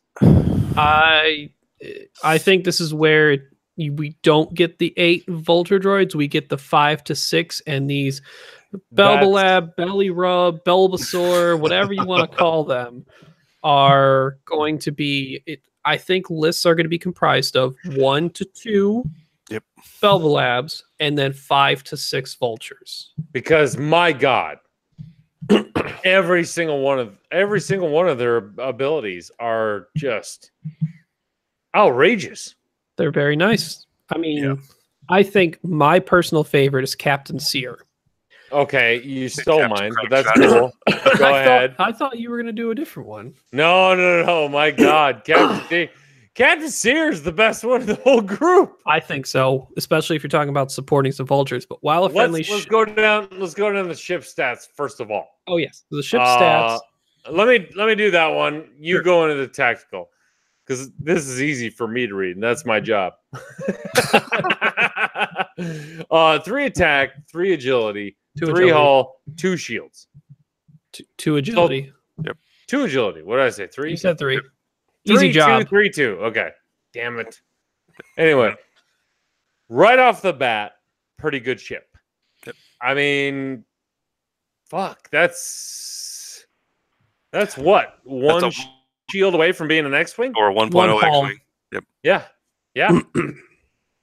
and Fang Fighter action bar. Yep. Exactly. Mm-hmm. So they get a focus, a target lock, a barrel roll link into focus, red. Mm-hmm. Boost link into focus, red. Which is super fucking good. Oh my God, that's so good. That is, if you were going to go for an action bar, that's a pretty good action bar. We'll say while the linked actions are good, the blues are not as great. They only have the 2 straight 2 bank. That's their problem. Yep. Their dial is shit. Their dial is crap. The dial's good. The dial just doesn't flow well with being stressed. You think the dial's good? one bank and one turn combines pretty sweet, and you have anywhere That's from true. those all the way up Okay. to a 5 straight. The sloops, it looks very similar to an SF dial from the first edition without the 1 straight. Oh, okay. Yeah, I Yep. see it. I see Yep. it now. Yeah, Like- that's almost exactly an SF dial. Yeah, like swap the 1 straight with the 5 straight, Yep. and you have an SF from first edition essentially. Yep. Yep. That's pretty much it. So, But where these guys pack their punch is not in their dial or action efficiency. It is in their abilities. correct. And I will let the Ontopsky go through these because these are just fucking crazy. These are so good. So Captain Sear, while a friendly ship at range 0 to 3, big bubble for the bulbs, That's ridiculous. performs a primary attack if the defender is in its bullseye. So that ship's bullseye before the neutralize result step. The friendly ship may spend 1 calculate token to cancel 1 evade result. So crack shot, everybody. Crack shots for everybody. As long as you got to calculate. Yep. Yep. Which a lot of these abilities have been mentioned. You spending a calculate on your ship to do these things. You're like, well, where am I getting my mods? That's where that network calculations come from. Use your dice mods from another ship if it's a better shot. And then if you can use these extra abilities, you'll have to use them on your own ship that has to calculate. Yeah, it's. Oh my god! I'm sorry. I'm gonna go on a limb and say if you're not running Seer in a Vulture Droid swarm, you're doing it wrong. They're going to murder large base ships. Yeah. Oh my god! Oh my god! Medium base potentially too. Yeah. Oh, The it's large gonna be base. so- Yeah, you're on watch. So, It's gonna be so bad. so yeah, they're going to do a points reduction to like rebel large bases, and they're just going to release these guys and just get fucked. But you know what? You think about it thematically, it makes sense, right? Yeah. Like Yeah. I mean, they can literally walk on them if they wanted. a bunch of these guys should just rip apart a large base ship. Yeah. Yeah. And that large base is only going to take 1 out per turn, unless you Yeah. got an extra double tap or something. But And remember, Captain Sear is primary, so those energy shells do not work with him. yes, Right. because it's calculate. But So- still, he has a 3. He has a 3 attack. Oh, sure. That's pretty good. All right. Let's Let's take the next named. Josh, I think, wants to Oh. take. Josh, what's your favorite of the next 2? Grievous. Go ahead, buddy. Captain outmaneuver. General better than Wedge. Yes. yeah. Yeah. Captain outmaneuver. Oh, I was see really Altard. disappointed though. I was hoping that he would pull like the actual Grievous kind of meme thing where if you killed something, he like had the old what was it, the grappling hook or whatever, where you would recapture something back. I was hoping if you blew something up, he'd get whatever upgrade they had on there. Yeah. So. Wait a minute. Does this mean that Josh Dunn is going to dress up as Captain Obvious? Only going to be Captain Outmaneuver? Obvious. I don't know. He's going to be Captain Outmaneuver. He's got the beard. All he needs is the hat and the fucking vest, and it's done. Are capes still in or not? I don't know, but Capes are always in. I do have Capes tights, so never left. I'll No. agree with Coach. I was kind of surprised that like Scavenger Crane didn't get kind of integrated with General Grievous as an ability. yeah, Right. yeah. Right. But as it is, man, if you can get those droids to just pull all the aggro, and if you can sweep him around, he is going to hurt something big time. Yeah. So, but I would, as I say, is kind of a flanking big. So if you let him like go out super wide and he comes in the fight later, you're either gonna let the Vulture droids eat you alive on the flank if you turn at Grievous, or you're gonna let Grievous eat you on the flank. Yeah. Like choose. So what was the scum guy, Graz the Hunter? What was his ability out of arc? It is if you are in the back half. Back half. Okay. So Grievous is technically better, I think mathematically too, because Graz is just adding a die, and then Grievous is actually giving you mods. He's and basically he's a small base ship. with a focus barrel roll or a barrel roll link into focus or a boost link into focus. So I know he's an I4 and it sucks. Yeah, that does hurt. But still, A five forward and a boost get you places. So so yeah, it's these are gonna be things you have to get on the table, and it's gonna take some tinkering to figure out how the hell to do these. Oh, I agree. There's going to be, but I guarantee you that the Belba Lab, we all thought it was kind of like, no, it's a really good ship.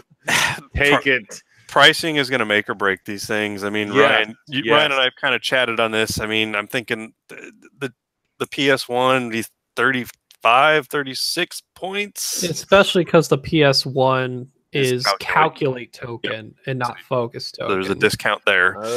These are going to be put somewhere overall. Like if you take the average price of the Hawk and maybe the Strikers, somewhere in there, I think feels I can right. see that. Yeah. If Grievous comes in like 42 points, 44 points, maybe. Yeah, that's expensive. No, not for that. Not at 4. Not PS4 yeah, with that's 5 true. health. PS4. And he's kind of got linked, you know, the length and the push limit kind of built in. So he's not bad. Yeah. Compare him to a Skull Squadron at 50 points. Yeah. And okay. So these guys should not be. I don't think Grievous should be over 45. Correct. Yeah. All right, so over 45 is maybe a little too much. Yep. Yes. Yep. Classic FFG, he'll probably come in at like 47, 48. We'll see. We'll see. Yeah, I think they want to push the plastic, so they're going to go aggressive. They're going to push the plastic. Yeah, good route. I'll go ahead with Watt Tambor, Mr. Techno Union Party himself. Techno Union. Disco ball. Break it down. He is a Pascal 3. While you perform a primary attack, you may re-roll 1 attack die for each calculating friendly ship at range 1 of the defender. My God, even reading that, I'm confused. Just swarm your droids or your vultures. Just swarm your droids, and you get a re-roll in the defender. Yep. So he's probably. I mean, mathematically, he'll probably be as good as Grievous in terms of the offensive output. It's just Grievous can work on his own, whereas Wat Tambor needs not only Vulture droids next to him, but Vulture droids that still have calculate tokens. Calculating, yeah.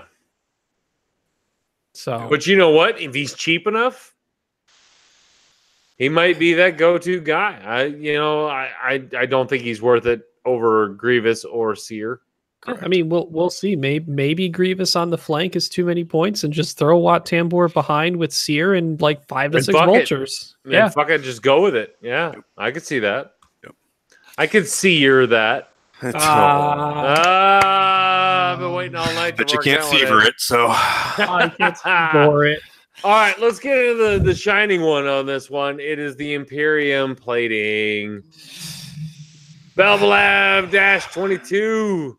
It's the mod. Before you would be dealt a face-up. Key is face-up ship damage card. You may spend 1 charge to discard it instead. This motherfucker comes with 2 charges. Yep. This is redonkulous.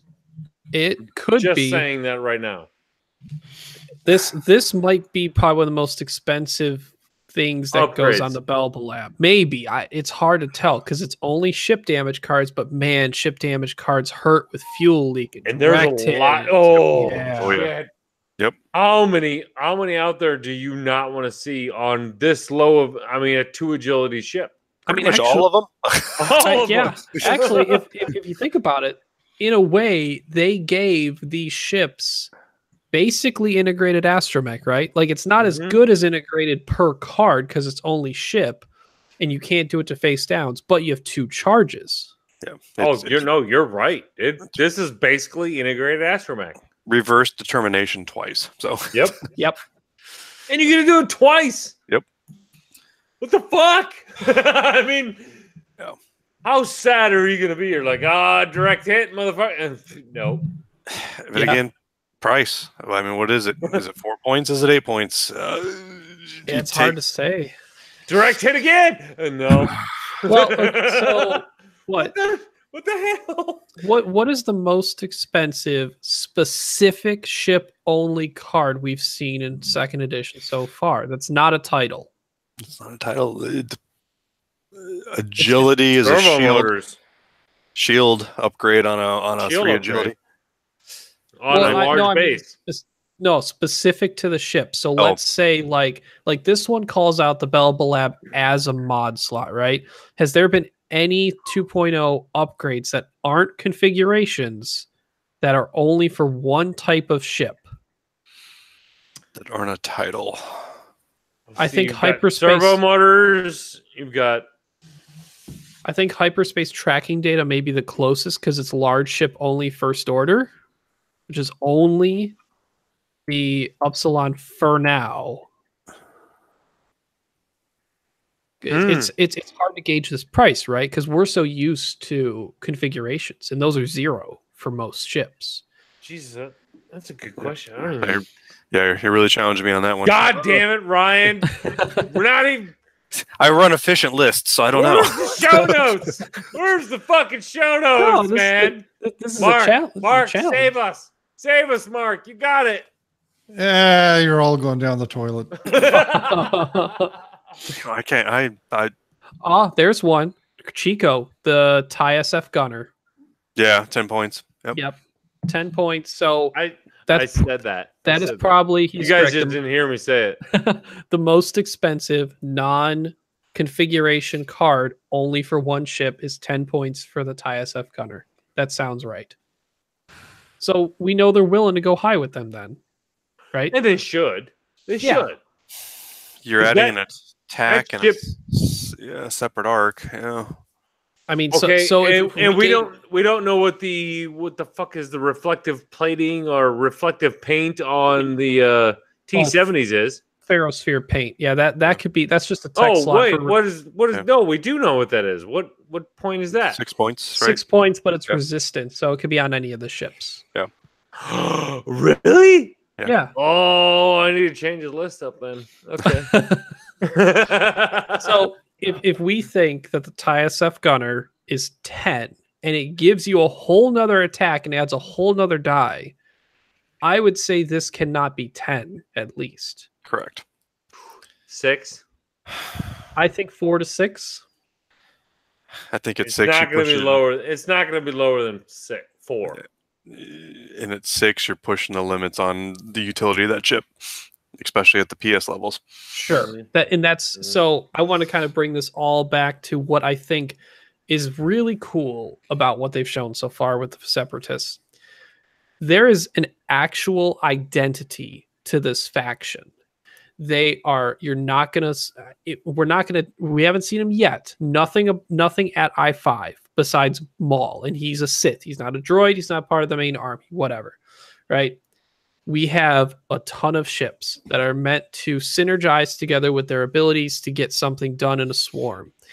And if you've noticed, a lot of these abilities or things given to the Vulture droids as abilities from the Belba Lab pilots are like talents: crack shot, predator, determination. So the Vulture droids likely don't have talent slots. They have to get them from their abilities or from their support leaders. Yep. So I personally think that the Separatist, as of now, might be one of the most well-defined identities of a faction in X-Wing, maybe next to the Resistance, because they're clearly built on heroes. Yeah. Yep. Like Scum has no identity to me. There's too many things. But they shouldn't. It's tough to say. No, they shouldn't. They're scum. They're They don't have all over They the don't have an place. identity, but they have a mechanic theme. So. They have a mechanic theme. They're all, I'll fuck you Assholes. over a little bit, but overall we'll win. Kind of thing.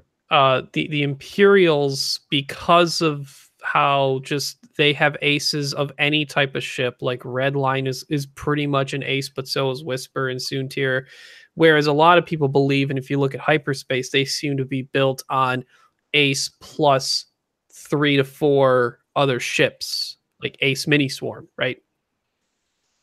Yeah. So I just identity faction feel seems very solid for the Separatists.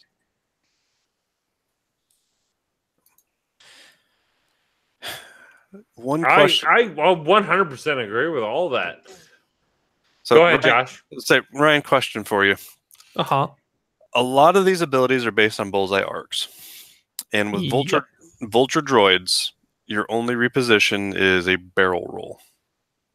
Link to calculate? Calculate, yeah. Yes. I play a lot of strikers. Mhm. I find that the bank moves get me bullseye much more than barrel rolls do. Do you think you're going to struggle to get bullseye often with these guys? Especially at the PS levels that they're at. I think you attain bullseye through quantity. Okay. I think it's more the identity of it. You're not gonna get bullseye on you're not gonna pick one dude and be like, this guy's gonna get bullseye this turn. Yep. No, you're gonna set down a whole bunch of ships. You're gonna point bullseyes in like this crisscrossing direction, and some of them may hit. Yep. All of them won't. If they do, Jesus, your opponent did something wrong. like Anakin in the release. So yeah, like what the hell are you doing there, Anakin? Clearly you should try spinning. Yeah. So no, their bullseyes are gonna be a reward for building the net. You're not going to get them by purposely saying this one ship is going to get this bullseye this turn because I'm doing this. It's some of these guys are maybe get bullseyes because I casted this net.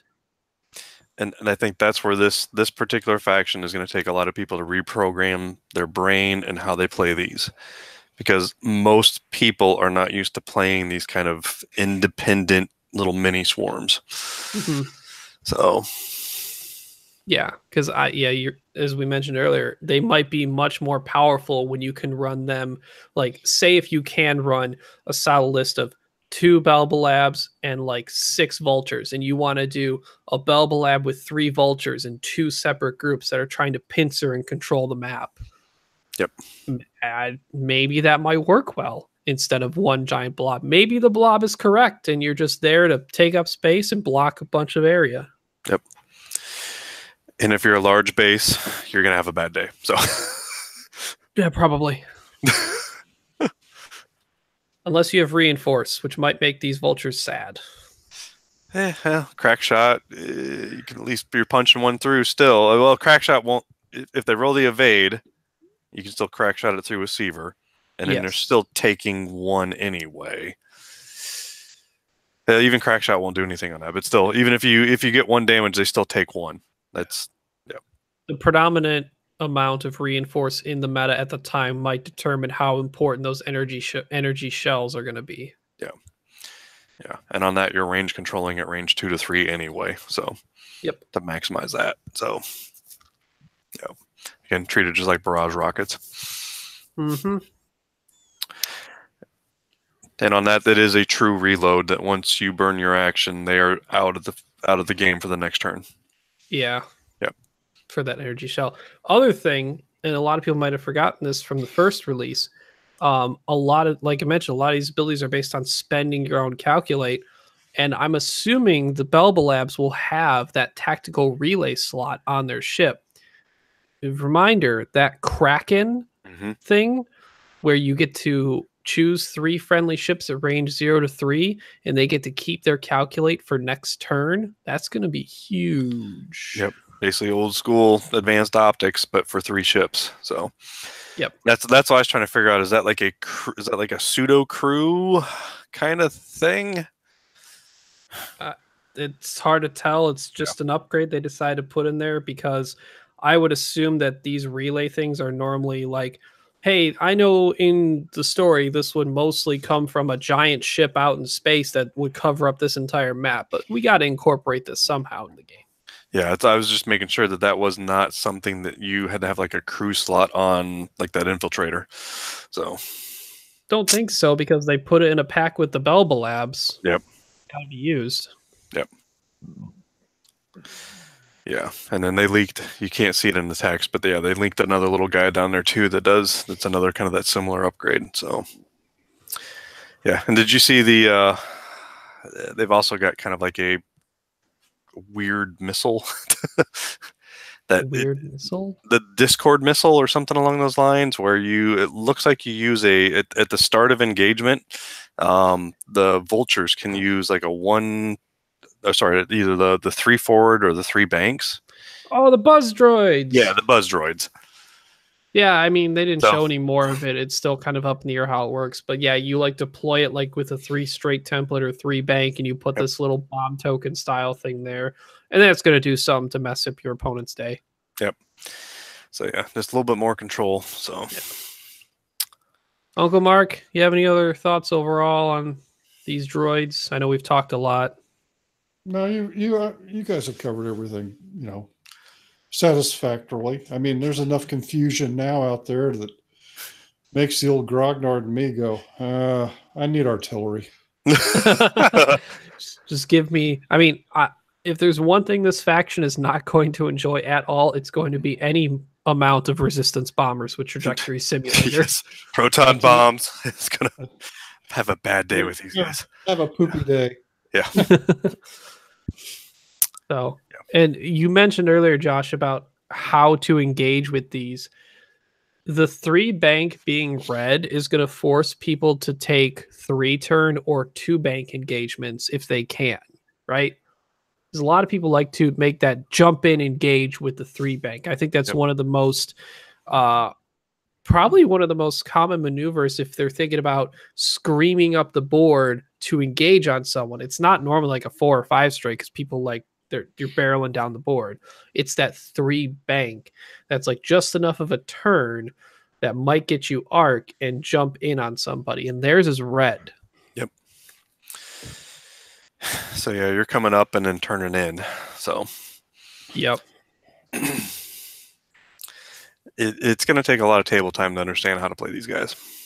Yeah, there's going to definitely be a learning curve with figuring out what needs to go on the board, where it needs to be, what can it take out, how can it survive, when to sit on a rock apparently, and when to leave.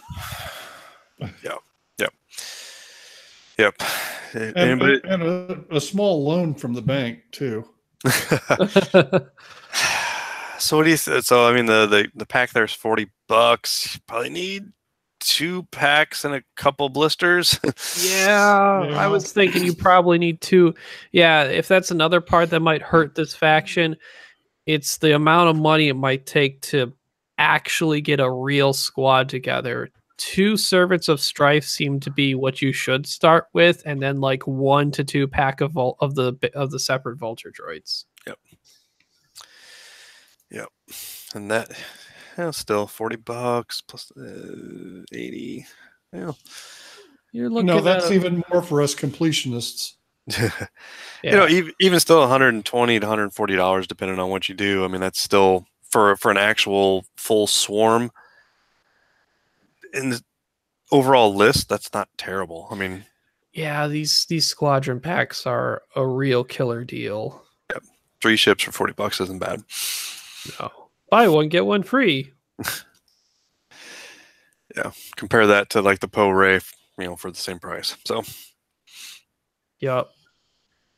And then we'll have to see, eventually they're going to show off the vulture pack, and there might be more things in there. And Maul. There's a lot of people who even like maybe Maul and a bunch of vultures might just be fine. But man, these Belblab abilities, they're really good. Yeah, it just makes it hard for us here to kind of go through this without knowing points. Yep. And we'll just have to wait. That's the normal part. Just move on with our day and be like, yeah, that looks cool. And figure that out later when we get points, which will be the week before it comes out if we know how it's been done before. Yep. If you can get into if you can get into the named those whatever the bulbous, if you can get into those name guys in that low 40 range, I think we got some fun. Got something to work with. Yep. without, I guess, that's probably enough, I think, on the droids. Dive through that article and even look back at old ones. Josh, for you yourself, without diving into too much Outrider detail, because you're going to be there on the Kentucky team, right? Yep. What have you been flying? What events have you been to? Successes or things you've found out these past few months? I went to PAX Unplugged and got my shit kicked in. So was that the birth of your hatred for proton torpedoes? I had that beforehand. Okay. So, but actually, I when I went to PAX Unplugged, I actually sort of ran like a sort of counter to it. I kind of teched against that 185 Soontir Redline Whisper list with a Soontir Redline Duchess and Tomix with Barrage. And every mirror that I hit, or at least every Redline Whisper plus whatever, I took out. But then I hit 2 swarms, and I had 1 TIE fighter that took 2 proton torps for 1 damage. What? So, yeah. That's ridiculous. Yeah, so I got on tilt on that one, but yeah, no. I've been toying around pretty much with Imperials and Extended, and then when we go to hyperspace, I've been running a ton of Scum. I've been a huge fan of Fang Fighters and the Lando craft, or at least a Pursuit craft. So okay. So we've done a mix of Extended and hyperspace here in Kentucky. I think Tommy's ran, and Tommy's in chat, I think still, but he's had at least 5 events in the last 3 months or so. So we've had a pretty good run of events, and we're averaging anywhere from 10 to 18 people per event. So a pretty good tournament turnout, and yeah, We've done some practicing for Outrider and some just funsy stuff, and I'll buy you all beer here in a bit. Coach in the background. Oh, you heard that here. Coach is going to buy us all a beer. Yep. Oh, Okay. Whoa! No. Yep. Whoa! Time out. Outrider, you sent it a keg. So. Oh yeah, Outrider. Yeah. Oh, jeez. Fuck. For a second there, I thought you guys could hear my microphone. Well, we could. We did. We heard you I say literally just said I'll buy them a beer because they've been working late back there, and I was like, wait a minute, what? But no, Outrider. Yeah, we'll see. We'll see how it all works out. I don't know. Chico and I have been talking. It sounds like we're like the only degenerates going down there. So Chico and you have been talking, huh? That would be nice to talk to Chico. He was consulting me for pants advice on whether or not to go for the spandex or not. I miss him so much. So I mean, I understand it all, but god damn it, do I miss him? So. But no, they kind of go back to Ryan's question. I have to make a confession here. I was one of the hardcore advocates on I want my Extended for all my tournaments because I want all my toys. Mm-hmm. And the last 3 events we've run have been hyperspace, and I guess I've seen the light. Okay. All right. You've had the real fun. Yay. We're gonna get into this next week, but maybe a little tease. What is it about hyperspace that has made you see the light? It's the narrowness of the list, and you just have less things that you need to plan for. Like, that if you see rebels, you got to account for basically trench run and some high proton alpha strikes. Scum is basically Boba or some Fangs. The mining guild has added a lot of twist to it, but the pool of cards is just a lot more constrained, and there's just a lot less shit out there to have to deal with. Josh, when did you get into X-Wing? It's funny you asked that. We had that discussion on Thursday or on Tuesday night. I bought my first core set in 2013. Ooh, so Mark. Yep. Yeah. And OG. I was truly the tabletop where a beer bottle was our obstacle on the kitchen table. So and literally, you had a 6-foot kitchen table. That was a play space. So I didn't Okay. own a mat up until 2 years ago. So See, that's where Mark and I are coming from. Yep. We started with the game when it was the core set and the TIE Advanced, Y-Wing. Y-Wing, and yep, some that was bees it. maybe, and then you were like super hyped when the Slave 1 and the Lambda came out. So, you know, Well, that was crazy days. That Yeah. was Yep. just fucking awesome. so I mean, we were basically Um, running essentially meme list all the time then. So, you know, it was just whatever sounded fun. So Yeah, and we're gonna get into it next week. Where, guys, this is how us OGs ran. These were our competitive days. Yep. We literally had 4 ships per faction. That was it. Yep, And we were afraid of rocks. Oh my And god. yeah. if you were really not smart, you got tractor beamed off the board, and yeah, good times. Yeah, it was scary. And that's- Rocks were scary. I feel like after doing more hyperspace stuff, hyperspace is putting again more emphasis on flying better and being rewarded for your positioning versus the cards that you brought to the table. So can we chalk this one up as a 1 for a coach instead of a 2? For Right, what? chat? What's- Fuck you, chat. what's the 1 or 2 for? I said everyone get over the fucking extended shit. Hyperspace is gonna be just fine. That's where we're all gonna live and be happy. Oh, no one disagrees with you on that. Oh, no, we're all going to have to live Oh, there. We see, just don't have to be Mariano's happy. got a 2 there. There's a 2. Yeah, we don't have to. We don't have to be happy about it.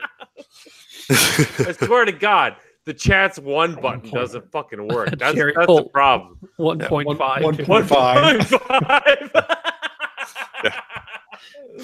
Oh shit. Yep. Okay. I tell you what. We're gonna go. I got one question to ask our new guest. Not our new guest, our recurring guest.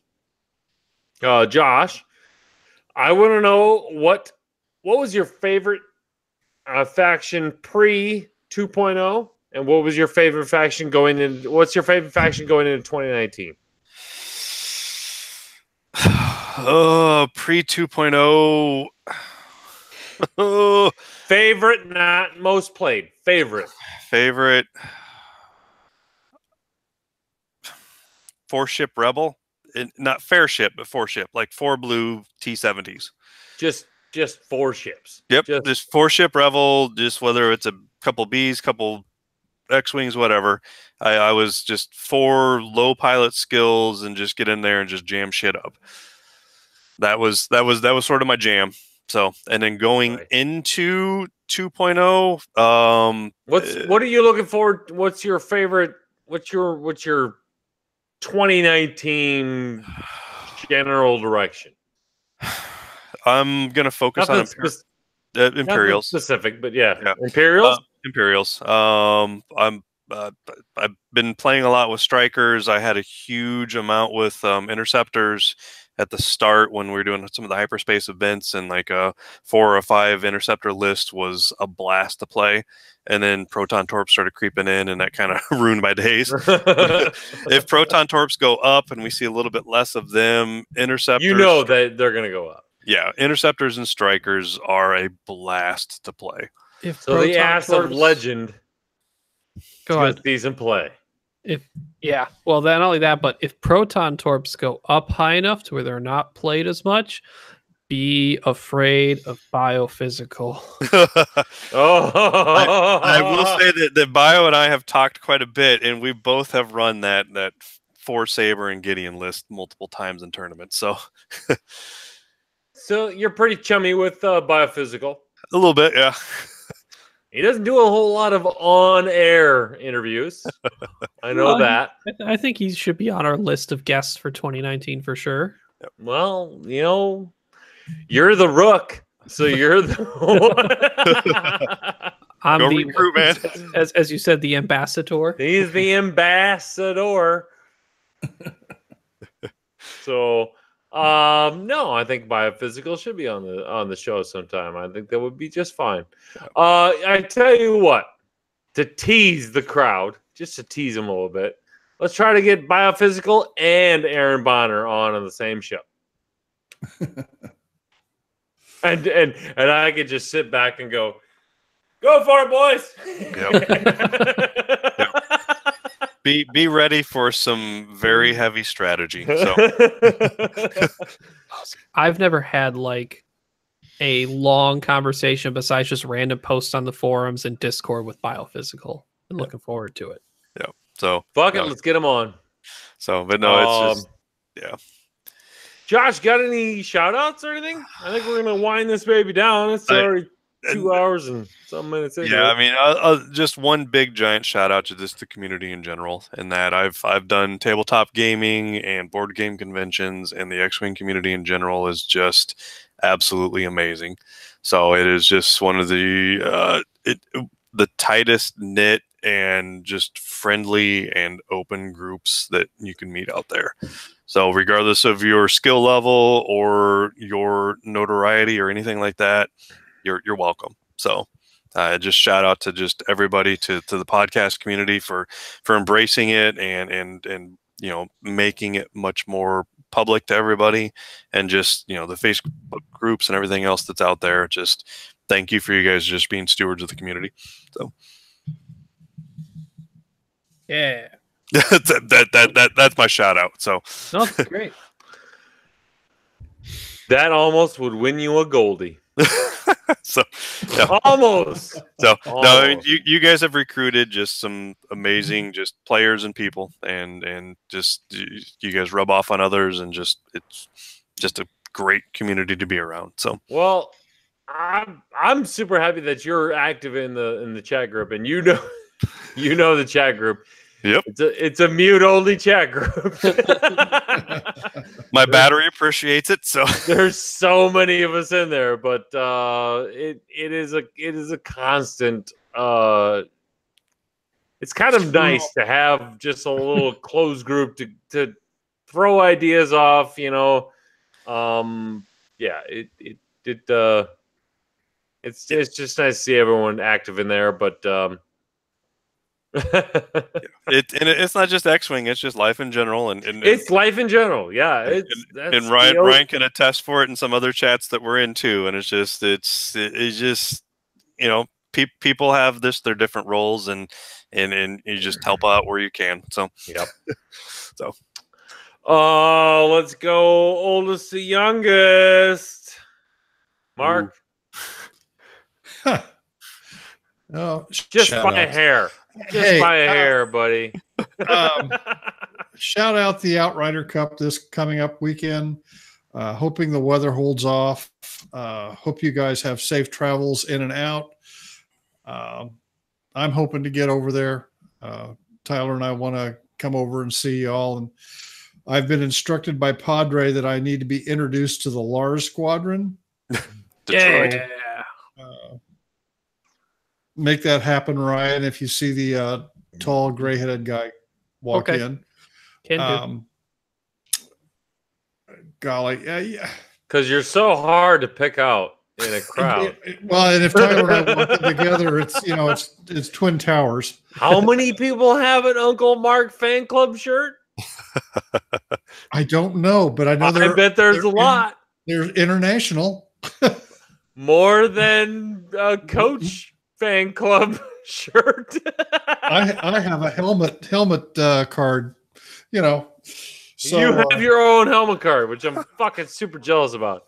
You know what I'm super jealous about this whole goddamn thing? It's my show, Mark, and you all of a sudden you're like the fucking Paul McCartney of the goddamn OCX radio. That's what you are. That's exactly what you are. Yeah, I don't win, but everybody likes me. You give the best tokens. I mean, come on. I need to earn one. I need to earn one. So I'm listening to Stall Squadron, and they were talking, or I can't remember who it was, but it might have been Hornet Squadron. It was Here Come the Canadians or something. Yeah, that was them. And some guy said, said something about, well, yeah, you know all about Uncle Mark. Says, yeah, some guy giving out these tokens with these handwritten things on the side of it. The other guy goes, don't you be talking down about them handwritten tokens. Personalized touch.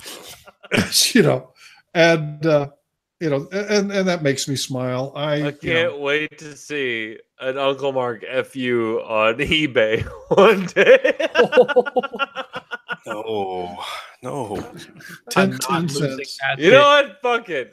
Maybe Actually- our next Patreon thing will be OCX poker chips, and then if it's signed by Uncle Mark, If you can sell a set of dice for $800, what can you get with an FU poker chip? That's what I want to know. respect. Probably more than you expect. But I appreciate the community. We were figuring out the other. I've been playing tabletop war games for like ever. Oh Jesus! Don't even tell us how long. Over 40 years now. He did it. I'm younger than that. And you know, I started out in 1970 with Avalon Hill. I was playing tabletop sports games before that. Being an only child, you learn to entertain yourself. Stratomatic baseball, Tudor electric football. That kind of stuff was just a nightly event for me. You know, my dad went to the attic and did what dads do in the attic, and my mom fell asleep in the recliner. And so I was just, you know, taking care of myself, which is nothing negative about my parents. I think I turned out okay. Of course, there's some discussion about that. We'll get to there. We'll get to that in a future episode. Yeah. I still don't know what Dad's doing in the attic. Oh, believe me, I know what Dad's doing in the attic. My dad, Fucking peace and quiet. That's what it is. it was. But my dad lifted weights till he was 80 years old. Holy And shit. when he had Alzheimer's, and when he finally was going, the doctor kept, you know, literally said, well, he probably won't make it till tomorrow. Dad lasted 6 days because he had lifted weights for all of his life, and the pacemaker, he wasn't ready to go. But and he was a tailor. He had his sewing shop. His sewing place was all up in the attic, so he was always up doing something up there. And like I said, mom was perfectly happy to pass away because she was reclining and asleep. Yeah, Damn, it's kinda Mark. cold. My mother lived in the apartments next to the funeral home that was owned by the morticians, and somebody said, "Oh, your mom got an apartment at Shawgo's." I said, "No, well, we think it's just being on the on deck circle."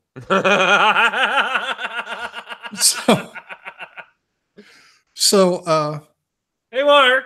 being able to sit down at a table with a random stranger who's going to be one of your closest friends within 75 minutes because you've looked them straight in the eye and told them to fuck off, you know, So and they didn't take it personally. So let me ask you, Mark. Yeah. I mean, this might get a little morbid, but yeah, I was gonna say when in another 20 years, when you pass, maybe 30 years.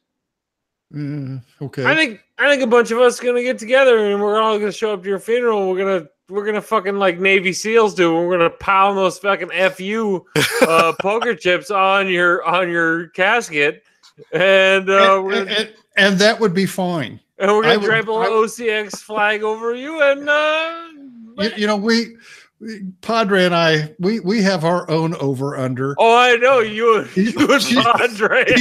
He's had 5 heart attacks, and I've had 3, and we're figuring the over under is 10. You're not Pokemon. You're not trying to collect them all. Yeah, no. Yeah, you're not trying to fucking collect the most. But that's been the running gag. Padre told me the other day. He says, Patrick texts me every morning just to make sure I got up. Jesus Christ! All right, that's why I'm gonna make this a thing, guys. When you die, OCX is gonna come. I will make not an FU poker chip, but we'll make a fucking stamp, and we'll all, as many of us as we can, try to show up, and we'll put them on your casket, and you'll be buried in true OCX style. Well, let's hope that the casket is long enough because Oh my wife fuck! is, You're gonna be on the show is, for another 20 years, just like I am. No. My wife has said in passing that she wasn't going to pay for an extra long one, just have them fold my legs up. and if she was really mad at me, she was going to stencil geese down the side of it. So, funny side story. When I was having my first heart attack and I'm in the emergency room, I've got this cluster of nurses and around me and this doctor standing going, yep, it's a heart attack. And I'm looking at them, and I'm a firm believer if everybody is having a good time, that maybe they'll do a little better job. And I mentioned the fact that they had to save me because my wife had threatened to not get me a large enough casket, and it got really quiet. and I just looked at everybody and went, wow, tough room. And then you handed him an FU poker chip. So, right. Well, I guess that's enough for Uncle Mark's shout outs. I guess we'll move on to fucking Topskis. Jesus Christ. All right. I'm going to shout out. Top that one, Topsky. I won't. I don't know what day it is now. So shout out to Ryan Fleming for 1M Fleming. For being the lead man in Outrider Cup. He's done an awesome job throughout the years, according to everyone I've talked to, and it seems like a great event. I can't wait to go to my very first one and be part of the Detroit team. And on top of that, shout out to the Indie Crew and Family Time Games for hosting that event. You guys are always a great place to go to, and we always have fun every time we go there. And I cannot wait for potentially the night before the event to go out and drink and eat dinner, and the day of to go out and drink dinner, or to eat and drink. One more time. Yep. From the top. To eat dinner and drink. Not drink dinner. Got it. That's my shout out. Don't drink dinner. Liquid calories? Unless you're with Coach. No, Coach will be missing a patty off his buns. I won't even be there. I'll be in jail. All right. So, Ryan, are you guys staying over Saturday night then? We are staying Friday night before and Saturday night. We did not want to drive home the day of. Yep. I'll be there Saturday night too. So, party after Outrider. It sounds like is Cleveland staying Saturday night? I know No they're idea. Friday. Yeah, I know they're Friday. So, No idea. yep. So, yeah. So no, that same shout out to just the Outrider. Be my first year and looking forward to this entire experience. So I've done system opens, and this thing seems like just an entirely different level of just mind games. So It sounds so cool. I'm so regretting not able to pull a team together out of Central Illinois and get over there for that too. Yeah. So it's Saturday's gonna be fun. So Coach, your turn. Fuck all y'all. Young Nub.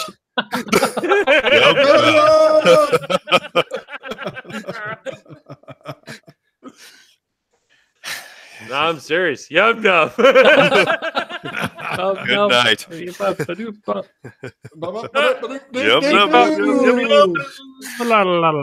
It's late. Hey, look who's back. Yay! Oh, Jesus. Yeah, motherfucker. Oh, Ledford, thoughts on droids? Go. Droids are awesome. damn it. That's what I have to see right before I go to bed. Why? Why? Give me reasons. What do you like? Oh, what do I like? I don't know. I think that playing in a cluster of rocks is going to be fun, and the fact that you can just throw one onto a rock, have it shoot away or turn and pivot. And their green moves they're good for turning. I don't think they're very good runaway ship though. So like when you're in the fight or you're dead. Yeah, I think that's why they got the red moves that are just such tight turnarounds. They're just meant to stay there and just mess All right. Fuck off. We got to do a count. We got to do a count. Count. Oh. 1, 2, 3, 4, 5. I have 7. 2 on air. 2 on air. Yeah. They said pregame doesn't 2. count. So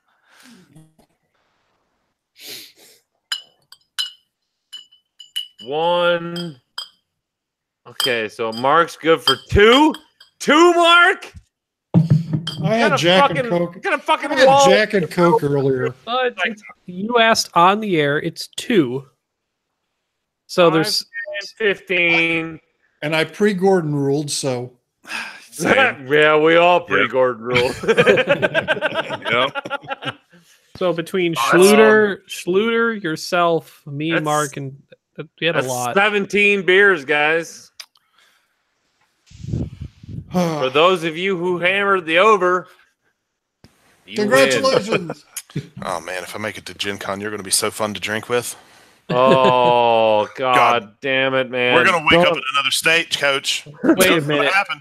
Wait a minute. It's Ledford. not that hard That's to going to do. be tough. No. Indy's It's not that hard to do. It's a It's crossroads state. 2 hours north, and we're in another state. Oh, easy. Yeah. Ledford, you said try. You must go to Gen Con. Do or do not is no try. Just to watch them come in the next morning is almost worth the price of admission. Yes.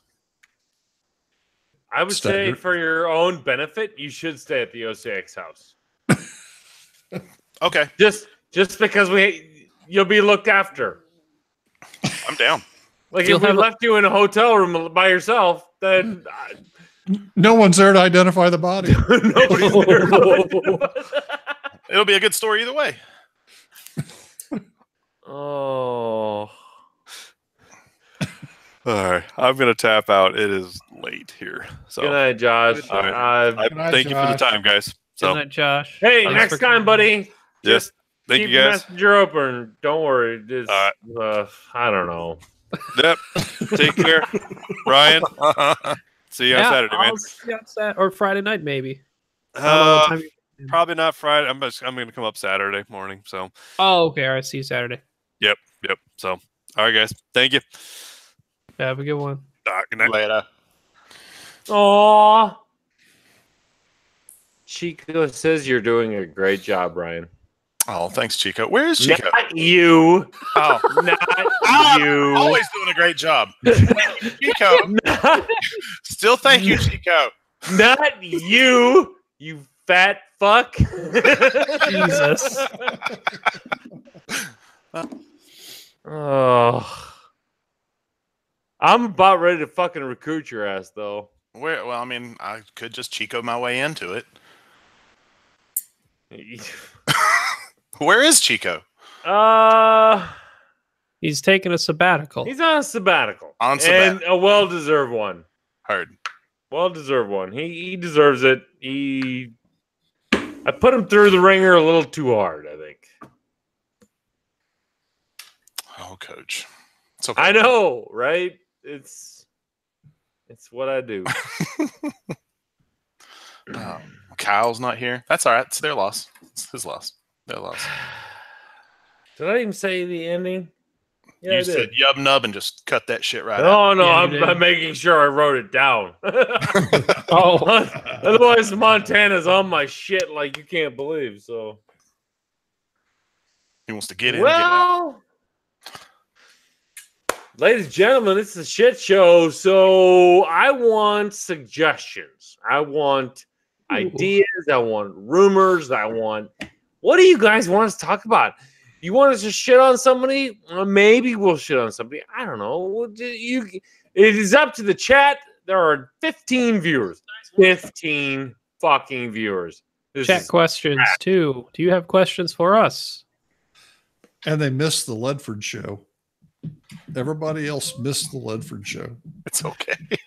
No, they didn't. There I'm was a here lot now. of people for the Ledford show. He's here now. 2. Mariano, stop saying 2. Swear to God, his keyboard is broken, and the only thing that works on his keyboard is 2. Fuck all y'all. I'm gonna go pee. I'm gonna get another beer. And, I'm gonna go cry a little No, bit. no, the world will not be quick builds. Go away, Jerry. If it is, bring that blackout.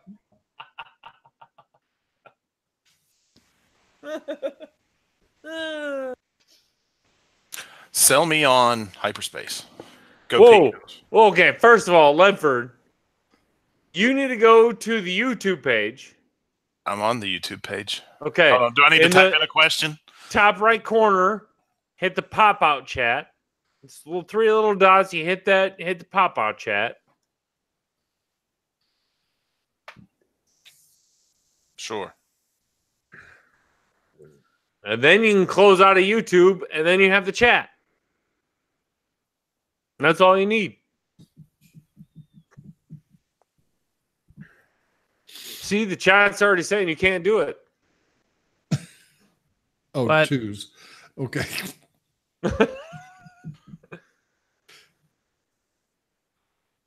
So did you put up any polls tonight, I Ryan?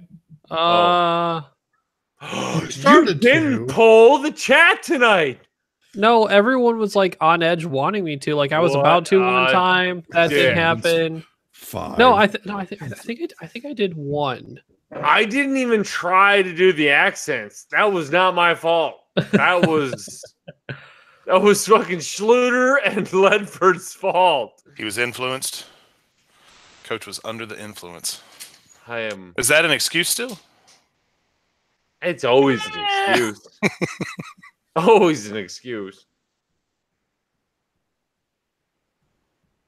Will FFG pick up the game with OP? Their game. No, because of bullshit. And Wade, if you're watching right now, which I wouldn't be surprised if you are. I'm serious, man. I don't want to. No. Don't go there. Don't do it. Okay, I'll ask this question later. What's the question? Is he mad at FFG? Should we be mad? I'm so fucking mad. Fuck at FFG! I'm not. It's not fuck FFG style, but I'm just mad at them because they said the trials and cups were from January to blah, blah, blah. And I'm like, it's January, and you can't just go to the stores and go, oh, hey, by the way, it's January. You had your trial last week. It sounds like, from what I've heard, it's gonna be March to June or May or June. So they're changing it. They're shifting it. No, they're changing it. That's not shifting. That's changing. Yes. You went from January to May to now March to July. Well, May or June. So see. then you're going to go July to September? Maybe. Those months don't add up. He's right, they don't. It sucks when I'm right on math. Oh. All right. Shit show time. Mm-hmm. We're going to rag on fucking podcasts. Uh-oh. Yep. We're doing it. Ledford, you're going to lead the way. Where the hell's Hornet Squadron at? Yeah. God damn it. Like, what the fuck, Hornet Squadron? I like it. I say, because hey, I'm gonna- guys, like, I'm going to step back for a little bit. I'm not going to be as involved. And then nothing happens. Clearly, you were the driving force. I love those guys. But it's okay. Doc is streaming, like I said, not very often, but he's trying to when he can. And I plan on getting some recording equipment back. So and do what I can. But it's okay. Didn't like 10 other fucking podcasts pop up too? So I haven't listened to an X-Wing podcast in a long time, or a podcast in general for that. I think since Fuck! What the shit? Number one podcast you should be listening to. Jesus. So Right. I popped in once Zach Matthews was talking, I hopped off, and now I'm back. And Zach Matthews is still talking. Yeah, he's still talking somewhere. So I'm pretty sure since Christmas, OCX has the most episodes in that month period. Because Crates haven't had anything since like before Christmas. Barons went to this every other week thing, but they missed this week. Gold Squadron may be the same amount. Maybe you missed one. And then I don't keep up with TCX that much.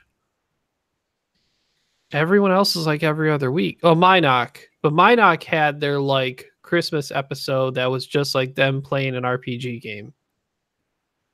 So OCX has been the most consistent X-Wing podcast since Christmas. Well, we've been the day after Goldie. Christmas, the day after New Year's, Yeah. Guys, I got to go to work tomorrow. Okay. Of course, everybody else does too, I'm sure, but Unfortunately. Mark. Love you. Opens the door. good night, Coach. I love you. Guys, hey, Ryan Ledford, it's really good to hear your voice, man. And Thanks, Mark. on Top Ski, it's always good to see you. And Oh, hey, Coach, Always it's always great great to see you too, wherever the hell you are. Fuck off. I'm back. All right, guys. Beer though, because I'm gonna Good night. open up a can of Night, Night, Mark. Mark. whoop ass. It's a whoop ass. I'll be in and out and start listening because I've got to play catch up. What are you catching up to? Just Everything. Oh, everything. Just the game in general right now. Yeah. I haven't flown. Oh, this has I've only nothing to do flown with the against one game. Imperial list. So This has nothing to do with the game. nothing. And I'm popping open a bottle of Angry Orchard. Angry. Did you Orchard. go find that just because we're ragging on podcasts now? Yes, we're gonna rag on podcasts. Okay. Okay. Number one, Number one. Minox. Okay. The What's wrong? fuck. What's wrong? All right. Ladies and Damn. gentlemen, if you are listening right now, this is a shit show. And if you have not shared this link right now, we grossly undered the fucking viewership. But you know what? I got a funny feeling that Ryan, the Moisture Farmer, is listening right now. Because I think he needs to listen right now. Guys, who was the first one of 2019 to pronounce that they're going to doing a whole new format with guests and introductions and stuff and fun and all this great stuff? Who was that? OCX? I think that was OCX. I haven't listened to the new podcast of the Minox Squadron podcast of 2019. And guess what they did? They're going to do their guest spotlight with Kevin Lines. Yeah. They said they wanted to get back into that. Jeez. But see, they only do it a few times, not all the time. We are committed to the late night talk show. True. Yeah.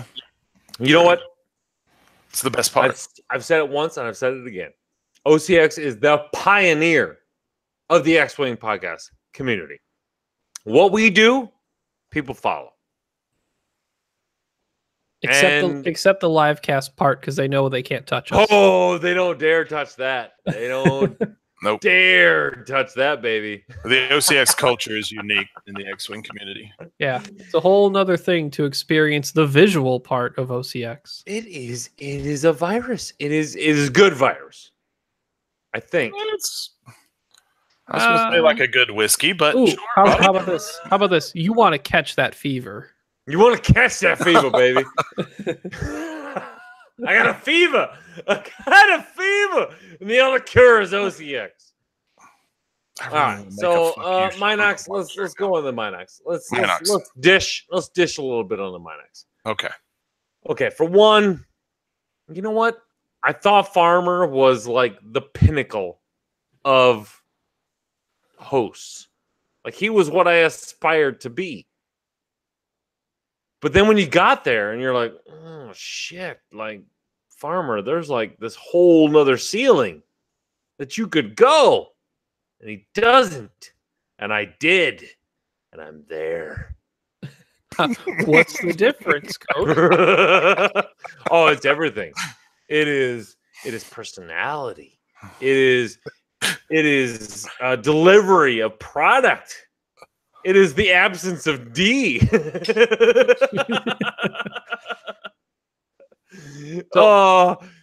I mean, I could go on and on, but I mean, if there was a Goldie for podcast host of the year, shit. Thank you, ladies and gentlemen. I'll accept this. All right, let's move on to the next one. Okay, next. Lefford, throw one out. Crates. Where the fuck you at? Yeah, where the fuck you at? Crates they are almost born? like finding Carmen San Diego. That's what it is right now. Like sooner or later, and I'm gonna tease this right now because I'm probably gonna get the best possible crate on the show. Not next week, but the week after that. That's right, ladies and gentlemen. Travis the Johnson is going to be on the OCX Radio Podcast Show. And I guarantee you the points will be out, and we're going to have the best fucking person to dissect those points. And that is Travis the Johnson. He's going to be on the OCX Radio Podcast Show. Boom. One question, Coach. Yeah. You've said a lot of times that the points are coming out till like much later than January. Oh, yeah. It's like February, second week in February. Okay. That's not in 2 weeks. Whatever. We're going to have Travis the Johnson, and we're going to speculate. Okay. No. They said January. Man, I don't know. I really don't think they're going to be out by then, but I really hope they are. They do. I really hope they are. I really do. They need to. Crates, on the other hand, crates of the crates, guys. I can't stress this enough that they have a following that is 2 parts hate them, 1 part is just all in. It's a toxic environment for the like 3/4 of a part, but there's it's that 1/4 of nugget of knowledge that comes through, and it's like if you had to dig 50 feet into the ground to find 1 ounce of gold. That's what the crates are. And that 1 gold is fucking priceless. Yeah. Toxic might not be the right word, but yeah. No, they're toxic. They are straight up toxic, just through and through. And not the people as in toxic, it's just the message. It's divisive, maybe. So there's still the same. Maybe divisive is the better word. You log on, you're like, oh, Craig's got a new episode. No, yeah. And then they talk about Mario Kart for Okay, cool. 3.5 hours. I'm like, I get it. Like, I get it, but Yeah. whatever. Topsky. Next podcast. We're gonna rapid fire these. Barons, Barons. where is your new schedule? Why didn't you abide by it? Okay, this is a hard spot for me because they cheated What do you mean? Oh yeah, in their goalie. sure. I've never really liked the Barons. Nothing against the guys, just the organization. I think they're shit. No, I'm just kidding. We're gonna have at least Knuckles on one show at some point soon. Oh, probably.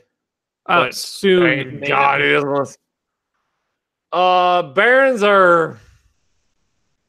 They actually went away from their like timed thing. They kind of keep time, but like not as harsh anymore. That was their shtick. That was their shtick. I liked that shtick. And the shtick was good. It was. It was a tasty shtick. Why go away from the tasty shtick?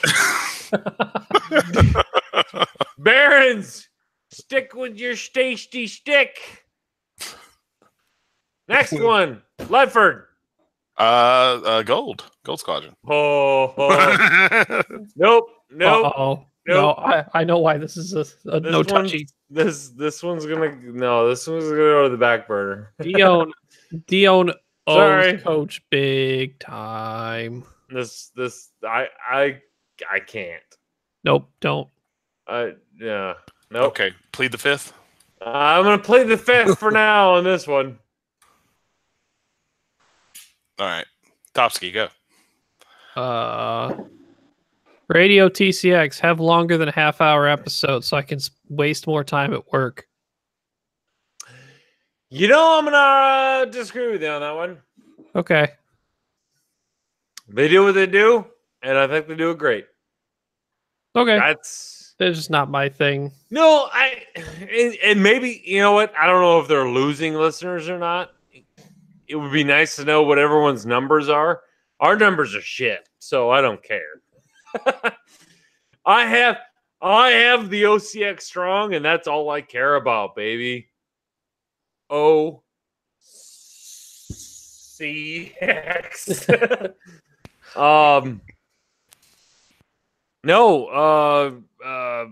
TCX does what they do. They are the. I always said they were the NPR of the X-Wing world. They get you the facts. They get you maybe a touch of opinion, but that's about it. But you got a half an hour, and that's boom, done. I like the fact that they're out there. That's what I like. Okay. It's nice that they're out there, and they crush. Last I saw, they crush everyone in numbers. Everyone. It's not even close. Ledford. Shuttle Tidarium. Ooh. I haven't listened to them in quite a long time. It's kind of it makes me feel bad that I haven't listened to them in a while because they were awesome. They were good. But I don't know what 2.0 did to them. I mean, 2.0 almost had to crush them, didn't it? Honestly, I haven't even got to go to the store. Well, but I mean, they were trying to go up there. They were very Heroes Artillery Cluster. They were very casual kind of guys. Still the same. They said something about being up there tomorrow night to play some games, and we had some local guys saying that, yeah, we'll try and get up there. And they were like, hey, let's play a big like trench run or some sort of campaign scenario. I'm writing down on my sheet. Shuttle Tidarium boys need to come back on. They were on once. They had a blast. I will say one of the best times I ever had on the podcast. They were on. They were on for the Podcast League episode. Mm-hmm. That's right. Shuttle Tidarium, look out. Oh, fuck. We're not broadcasting. Well, we are still broadcasting. All right. Next one, Tofsky, go. Scum and Villainy. Why is it only the Patreons get to go in your fancy Ace League and you don't even have the OCX Ace of Legend eligible to play? That's a load. I know how to vassal. Uh-oh. That's all I got, really. Besides that, I'm happy with everything they do. I'm going to say I think we have Tyler Tippett on next week. Mm-hmm. So we can ask him. But to tell you the truth, I'm pretty sure his answer is going to be, I don't know. Yeah, Dr. probably. Ricky. So, And like I all, have- the, all these things you're telling me to pick podcasts for, I'm just like pulling random straws from. Most like let's put it this way, I don't hate any podcasts. I have podcasts I prefer for various reasons, depending on what they do or do not do. But I don't How hate many- anybody. I'm not a Okay, hater. okay. Let's do this right now. Over under how many podcasts for X-Wing do you guys think there are? I'm gonna give you a second to think about it. Here, I'm going to bash myself for a second. I'm scared to start Hornet Squadron because I don't want to be the next Teltavera card.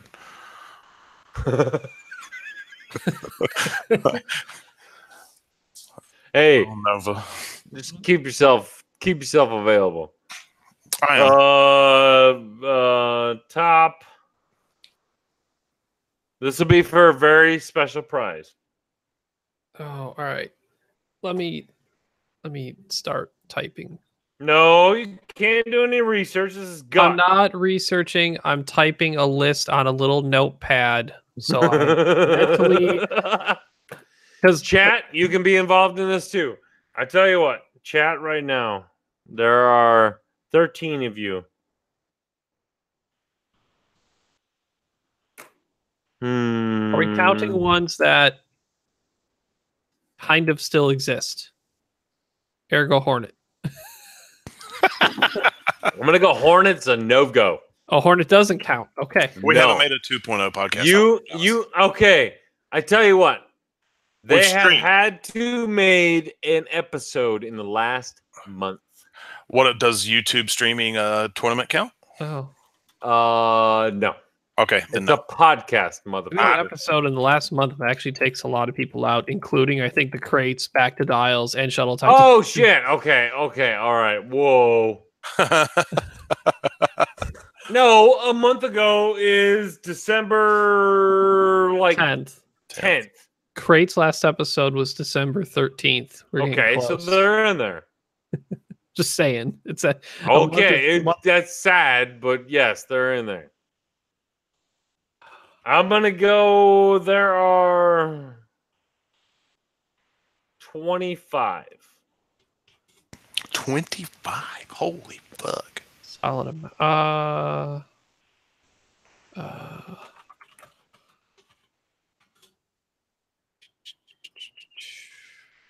No, AJ, OCX 2.0 does not count as a separate fucking podcast. Jerry says 13. Wait, Coach, you said an over under. You got to set a middle number, or you're just All right, or we're 8. just guessing the number. Okay, that's what we're gonna do. Over under. I mean, if you said over under, or we could just do like just guess the number, like Guess. closest. We're gonna go guess the number. Guess the I said number 25. and closest to probably. I mean, I don't know how to confirm this, but Oh, well, you don't have an answer. Hi, Cat. I mean, I guess I could go on podcast search X-Wing. No, fuck it. No. Never mind. We'll close the show down. It's too late. I just realized it's midnight. brain So just fuck broke. off, everyone. I'm sorry. Your guesses are really good.